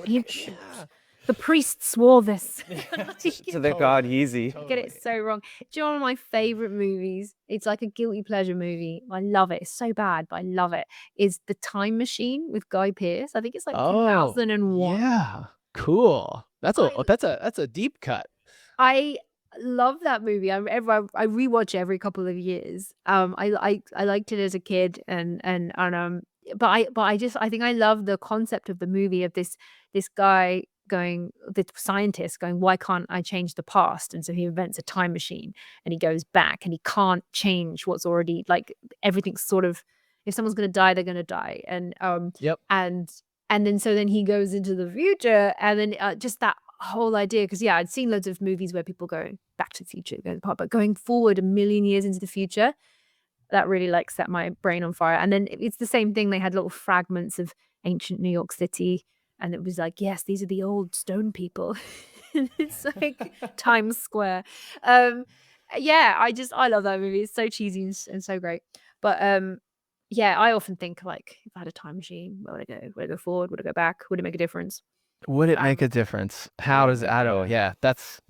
Yeah, is it multi-universes? If you go back, are you even in the same universe? Is that even how it works? Like, are you just forked off into some other branch that now it is unique and you do change it, but the other one is still what it is? The second conspiracy theory that I think that I'm like quite all in on is the Mandela effect. Oh, you are? Oh, okay. Because I have not all of them, because it's different, because I'm not aware of it, but I have, there's a hill I will die on, and that is that Britney Spears had a microphone in her Oops, I Did It Again. Yep. Oh. Video. She did. Like, I remember it as a kid. I remember like it was so in my brain. And why I also know that is because I didn't have the internet. I didn't have access to cable TV. We didn't have that when I was a kid. So people are like, oh, you must have seen it somewhere else, or you must have seen another Britney thing. And I'm like, I wouldn't have had access to it. Yep. And it stayed in my, and I remember in the music video, and she's in the red catsuit, and I remember her like moving it Yeah, and me emulating it, and it totally. and then you look back at the video now and she moves nothing. She just does this thing with her hand and she moves nothing. The microphone was like it's been digitally taken out. Yeah. And it's really scary on my brain because I'm looking back going like, I have a memory of Britney Whoa. with the mic and the red thing I and totally agree. For me, it's the cornucopia on Fruit of the Loom. the cornucopia. That's another one. They're on their website. I've got about 4 or 5 where I'm like, I remember that as a kid because I really wanted a Fruit of the Loom. I thought it was like a really expensive brand or something. And Sure, didn't I we remember- all? That cornucopia was so impressive, you know? it was like the Nike of the basket world. And I was like, yeah, I really want a Fruit of the Loom jumper. And I remember with the basket and the fruit. And Yeah. and then to be told that it just has fruit, I'm like, no. I didn't No even know way. I didn't know what a cornucopia was. I just knew it was a basket. Like And on Fruit of the Loom's website, they have a history section to clarify, and they're like, never. And they show the evolution of their design, and none of them have cornucopias. And I'm like, no. no chance. I No chance. saw that as a kid, like with my eyes. And again, I didn't have the internet to influence me. It would have been in real life. I would have seen it and I would have wanted one. And like, That's right. and there's another one. I don't think it might be just an English thing, but we have a cheese, like a kind of cheese triangle. A lot of kids eat them. They're like little triangle of cheeses. Oh, and yeah, okay. Yeah, It's called Dairy Lee. And the Dairy Lee cow is like the mascot of Dairy Lee. Okay. And I remember her having a nose ring again because when I was a kid I was like, I want to have a nose ring. Sure. And the Dairy Lee Dairy Lee cow- has a nose ring. Yeah. yeah, and it's like from the Laughing Cow, I think is like the second brand. And at the end there was used to be like an animation of the cow that came up and then she'd sort of smile and wink or whatever with her nose ring. And she's never had a nose ring. That's She has crazy. 2 earrings. And I'm like, no. She had a ring in her nose. And again, thousands of people, other kids are like, I remember. Because I really wanted to have we didn't have a lot of money growing up. So I think I really had an eye for branded things because I couldn't have them. So we had like, instead of like Adidas 3-star stripe, I'd get like the knockoff 2-stripe. The with no 2-stripe. brand. Yeah. Yeah, like, yeah. So I really, really paid attention to brands and logos and things when I was younger because I wanted them. Yeah, and so I wanted to have the like Dairy Lee cheese, Yep. not the like non-brand cheese, Mum. I want to look Do you cool. think that these ripple effects, do you think that they're being caused, or do you like they're like someone's testing us and sort of tweaking reality a little bit to get us used to it, or do you think that there are greater changes happening for other more important things, and these are kind of like ripple byproducts of like, well, we can do that, but you know, Fruit of the Looms, you know, turns out it doesn't have a cornucopia anymore. It's just sort of like by changing some other aspect of reality, these are byproducts, or do you think we're all being conditioned to be okay with multiverse and then kind of go the other way, or something else? So I read a book. It's a fictional novel called Dark Matter. It's an amazing book. Like I couldn't put it down. So good. Cool. So good that the Apple TV made it into a TV series and they smashed it. It's so good. So if you can't be bothered to read the book, just watch the TV series. Dark Matter, Sam Worthington. So basically, the author is obsessed with like quantum science, quantum theory. Okay. And so he writes his fictional novels, but all completely in the most latest up-to-date quantum theories. That's the best science fiction, is the ones who take Yeah. the science. Yeah. So that was really cool. So that it was a really like easy way for me to learn quantum theory by reading this book. Sure. The That's premise, awesome. The premise of it is there's a guy, he's a college professor, he has a wife and a son, he's kind of happy with his life, but he could have been a very wealthy, like Nobel Prize winning professor, but he made some decisions in his life. And anyway, so he kind of is where he is, middle of the road, like happy, but has some things. And then one day he goes to meet his friend at a bar, and on the way home, somebody like bags his head, kidnaps him. And when he wakes up, his wife isn't his wife. He's him. Everything's the same, but his wife isn't his wife, and his kid doesn't exist. And everyone thinks he's crazy because, you know, this woman was like, yeah, we dated in college, but then you left to do the Nobel project or whatever. And like, what do you mean we have a son? What do you mean? And it's like just tiny little things had changed. Yeah. And then the whole idea of the movie is that in this quantum theory of the universe is that every decision splits your reality and your timeline, and there are infinite, because the universe is infinite, and Yeah. so therefore time must be infinite. There's not one timeline, and it's and everything. And if there was a way that you could swap and slide over to different timelines, it's very, very cool. And that the way that they made the science in that show, like, it makes sense. That's why I think Mandela effects would be aligned to that. That there Got is that there are we are it's like it's every single timeline. There are probably infinite timelines that look nearly identical, but it would just be the one thing where, like, Pepsi spelt with an O in one and an A in another. Yes.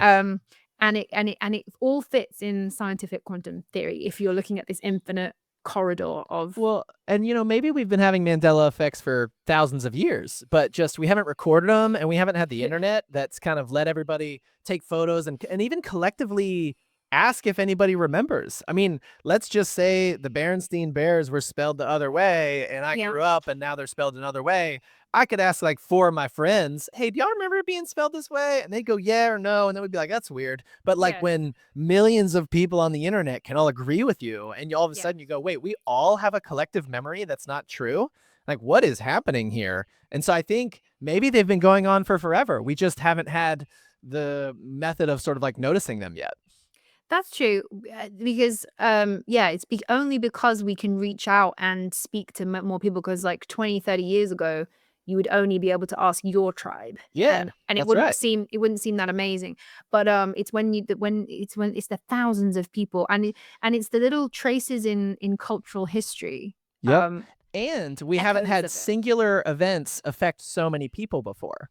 So without Yes. without news traveling, one guy does something and 1,000 people get upset about it. But now one guy can do something and 2 billion people can know about it and be upset about it. And so we're all collectively having a similar experience, which actually also wasn't possible up until the internet. Basically, you could only true. the only people that could experience an event were as many as could sit in an arena or something, right? And experience it together. And now we have billions of people experiencing something at the same time.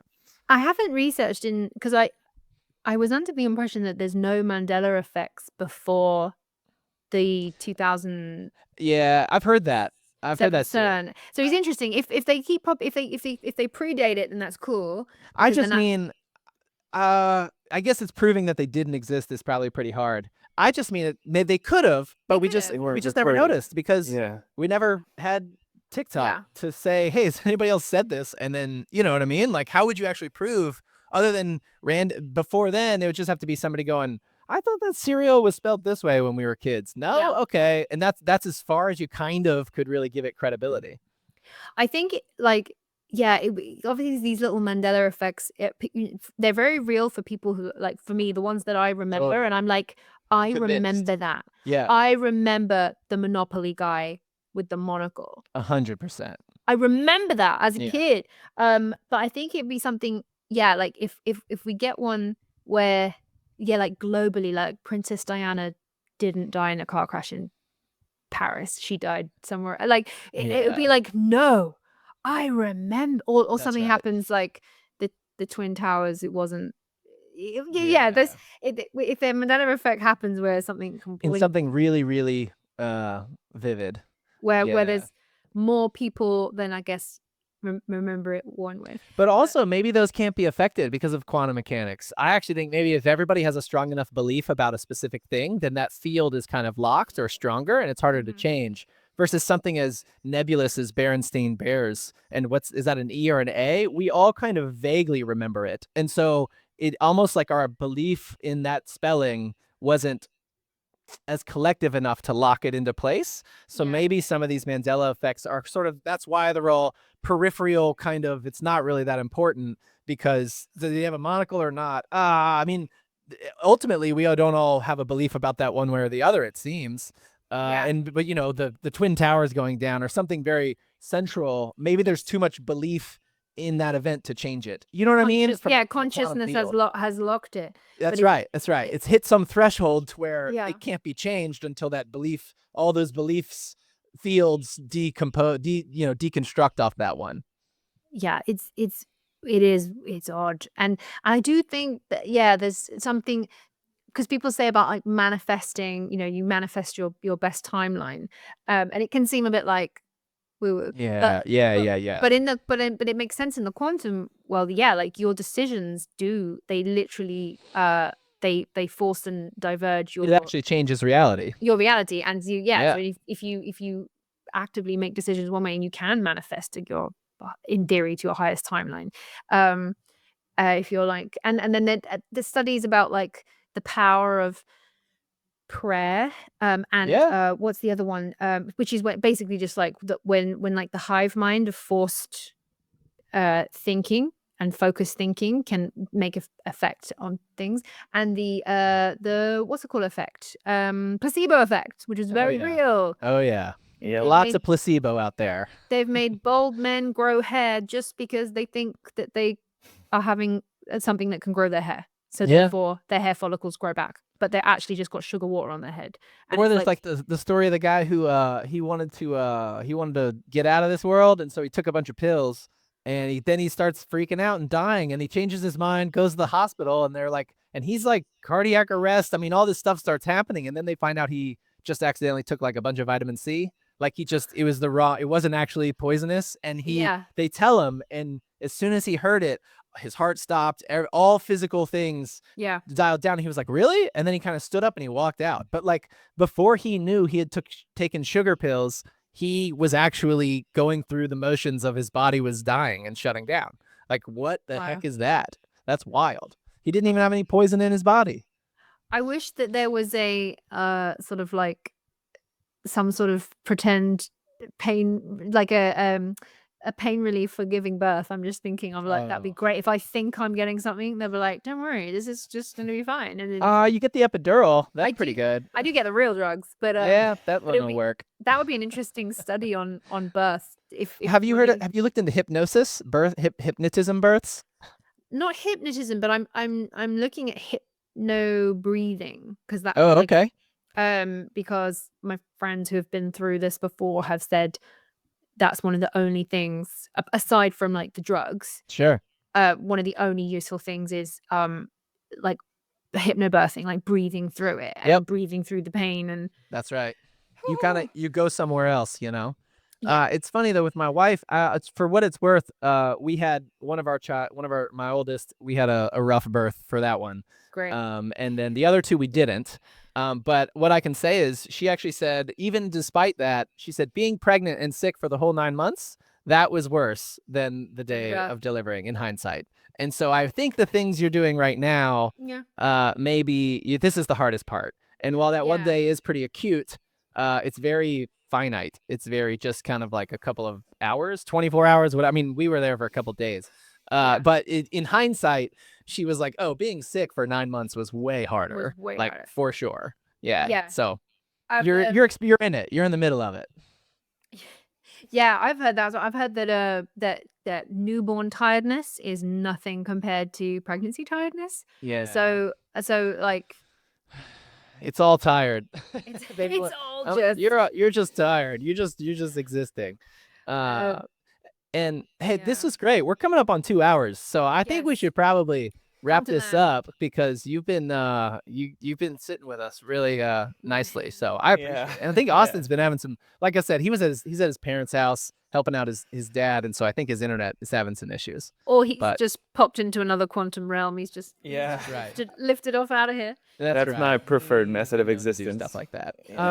Well, it was great to meet you. Thanks for responding to me, reaching out. Yeah, I love hearing about the journey. Both kind of from like, a channel and content making, and what's that journey like? I appreciate that, because I'm trying to learn as much as I can. But then also just we have common interests, and I just can't believe you've gotten to visit all those sites so casually, and sort of in a way. It's like it's so awesome. And so I hope to follow in your footsteps, and I go visit all these sites. I've been to the pyramids, but I haven't been to Göbekli Tepe. Or man, it feels like I could ask you a bunch more questions about that. I could ask you, you also have your favorite content that I watch. So Göbekli Tepe was stunning. Again, that had another vibey. That was a very vibey, and it's proving humans did something 13,000 years ago. It's like, well, you gotta. It's so impactful from a narrative standpoint. So I would definitely recommend Rapa Nui, just as on your life bucket list, just to go in the middle of, it was like Waterworld when you're there. There is nothing Wow. for thousands of miles. It was just water in every direction. You're flying over and it's freaking you out a little bit because you're like, Is there anything here? yeah, you're looking at the map on the thing going, Yeah. and it's so tiny. Like, yeah, it's a speck of earth in the middle of water. It's Waterworld, but it's just So wild. it's so amazing, and it's a nice. I really recommend it for like vacation wise because it's Oh, cool. lovely. I was only there for 3 days. I did a 3-day turnaround. Wow. Yeah, I flew 20 hours. I was like Dang. basically on the ground for almost less than I was In the I think- plane? I did 2 days traveling either side, and I was there for about 2 days. So it was That's like wild. it was time zones. It was not good. And But actually, I have a question. If you come across anyone who's kind of into giants, we would love to talk to somebody who's done a lot of work on or just been investigating giants for a little while. I don't know if you've ever come across that so much. yes. I have. Someone recently was looking into giants. Was it Hugh Newman? I'll have a look. I've recently someone popped up on my timeline, and I went, ooh, because I love a giant Yeah. investigation. Yeah. It seems like a good working model. It's at least one theory that I think has some higher should be more heavily weighted into investigating. That's all. Oh yeah, there's enough historical references everywhere that Right. that Abraham can't be, Lincoln. Yeah. I don't think it's some sort of like fictitious literature thing. It's the Smithsonian, but That's right. yeah, off the top of my head, I can't think of who they are, but Oh, and your podcast co-host, which isn't he moving to North Carolina? yeah, Luke. So he is from North Carolina. I think he Oh, has really? yeah, because they have a summer place there. Okay. But him and his wife are locating permanently because she got a job out there. So Cool. so they're gonna relocate to North Carolina, which is really cool. I'll have to. I'm in Raleigh. I'm in North Carolina, so maybe yay. I'll have to. I'll hit him up. I'll see if he's where. Yeah. I don't know where he's moving, but if he's close to me, it'd be fun to get lunch with him. Yeah. He's I can't remember the name of the place now. But they're moving, I think, in May. Maybe As after. of it. But that's cool because the plan was maybe next year now that me and my partner will go out and stay do Cosmic Summit and then stay for a little bit and visit Luke and Lauren and they can show us sort of the area. Yeah, is that right on? Yeah, you'll be a little busy during. during Cosmic Summit this year, I think, according to your timeline. I can't. Yeah, I'm on the no-fly list at the moment, but Yeah. but next year I want to get out there. I want to explore North Carolina, and I really want to explore Montana. That's Oh yeah, on that's the a good next spot. I'm a fan of Yellowstone, but also because of the like megalithic wall in Montana. I want to go while you can still see it with your own eyes and get Yeah. private permit before they. I don't know. I feel like Strike while the iron's hot. That's yeah, right. before that becomes bought and shut off or whatever. That's my two places I wanted to go was Montana megalithic wall and Petra, Jordan. So they're my Oh yeah. Man, awesome, man. I gotta get a trip on the books. That sounds too like just to have that out there. What sounds like a good. It forces you to do it too. So. yeah. And if you come to North Carolina, let us know. I mean, I'll still be Yeah. here. We're not going anywhere. So Yeah. North Carolina's a great spot. Yeah, Raleigh was beautiful when I first went. So Yeah, it's great. You know, you're 2 hours to the beach, 3 hours to the mountains, good schools, decent cost of living. It's great. It's a nice spot. it's cute. And best mac and cheese I've ever had in my life was from North Carolina. Oh, yeah. Yeah, we're pretty good at making unhealthy food taste really, really good. Oh, it was unreal. Like I love mac and cheese anyway.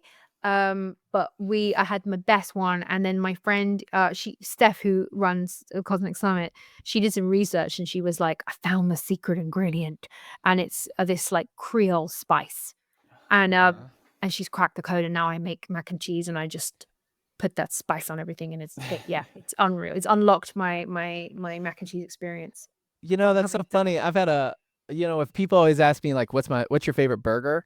And I've always wanted to say mine my burger is my favorite burger. And so I went on like a whole thing about how to make, and we make smash burgers. And so I've kind of dialed that in. And that's to the point where now I go to a restaurant and I'm not going to order the burger because I Yeah. like mine better. And so now I get something else, something I can't cook.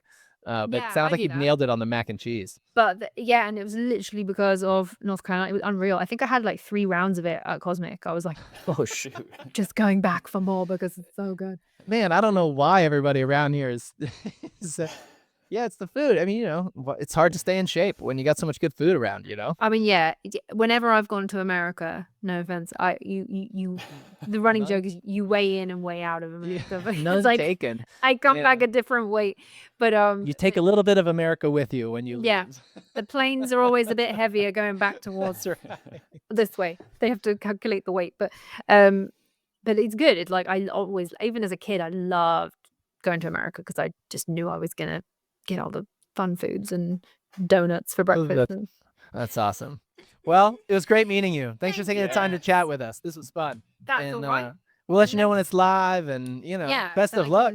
I can with, shout about it. You got about 4 months left, so you know, keep fighting the good fight. We gotta some of us gotta replace.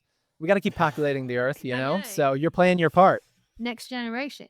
That's right. Which is cool. And yeah, hopefully she likes to travel as well. And That's a does girl. Oh, it's a All girl. right. girl, yeah. Hey, I was gonna Congrats. ask. I didn't want to. You know, I Yeah. don't know if people find out. Everything's sensitive. It's always hard to know what you should and Yeah, shouldn't no, ask no, about. We knew early on. We wanted to check. We both thought we were going to have a boy, Mhm. and so we had like boys' names more than girls' Mhm. names, and then we found out it was a girl, and we're like, oh, so we had to sort of code switch over to because you picture your kid. And Totally. Mhm. Yeah.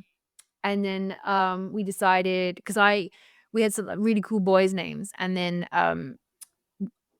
we were like, oh, it's a girl now. So what do we do? And then my partner was like, well, why don't we just keep the name anyway? And like gender flip it. Because we both really love the name Atlas, which is Oh yeah. first of That's the a great- king. That's a King of great Atlantis. name. That's cool. Yeah, the first king of Atlantis. That's So- a great name. Yeah. And I really like the idea of this little girl, and people are like, where's your name from? Like, oh, I'm named after the first king of Atlantis. Yeah, that plays great, if you ask me. So I like it. For what it's worth, I say go for it. I think it's a Yeah. great name. She's on brand already, but I just hope the girls like. Hey, well, The other- and one of the things that I always noticed, I always wanted to name for our kids, I just wanted to at least make sure one of my only requirements was that whatever name it was, I want people to be able to spell it when they hear it. Because Yeah. if they can't, then for the rest of their life, they have to say, oh, it's this, and you got to spell it this way. And I just, for convenience sake, I'm like, I just don't want my kids to have to respell their name for everybody. So Atlas is a really good one because Mhm. everyone will know how to spell Atlas. Everyone can spell it, and you can count it on your finger.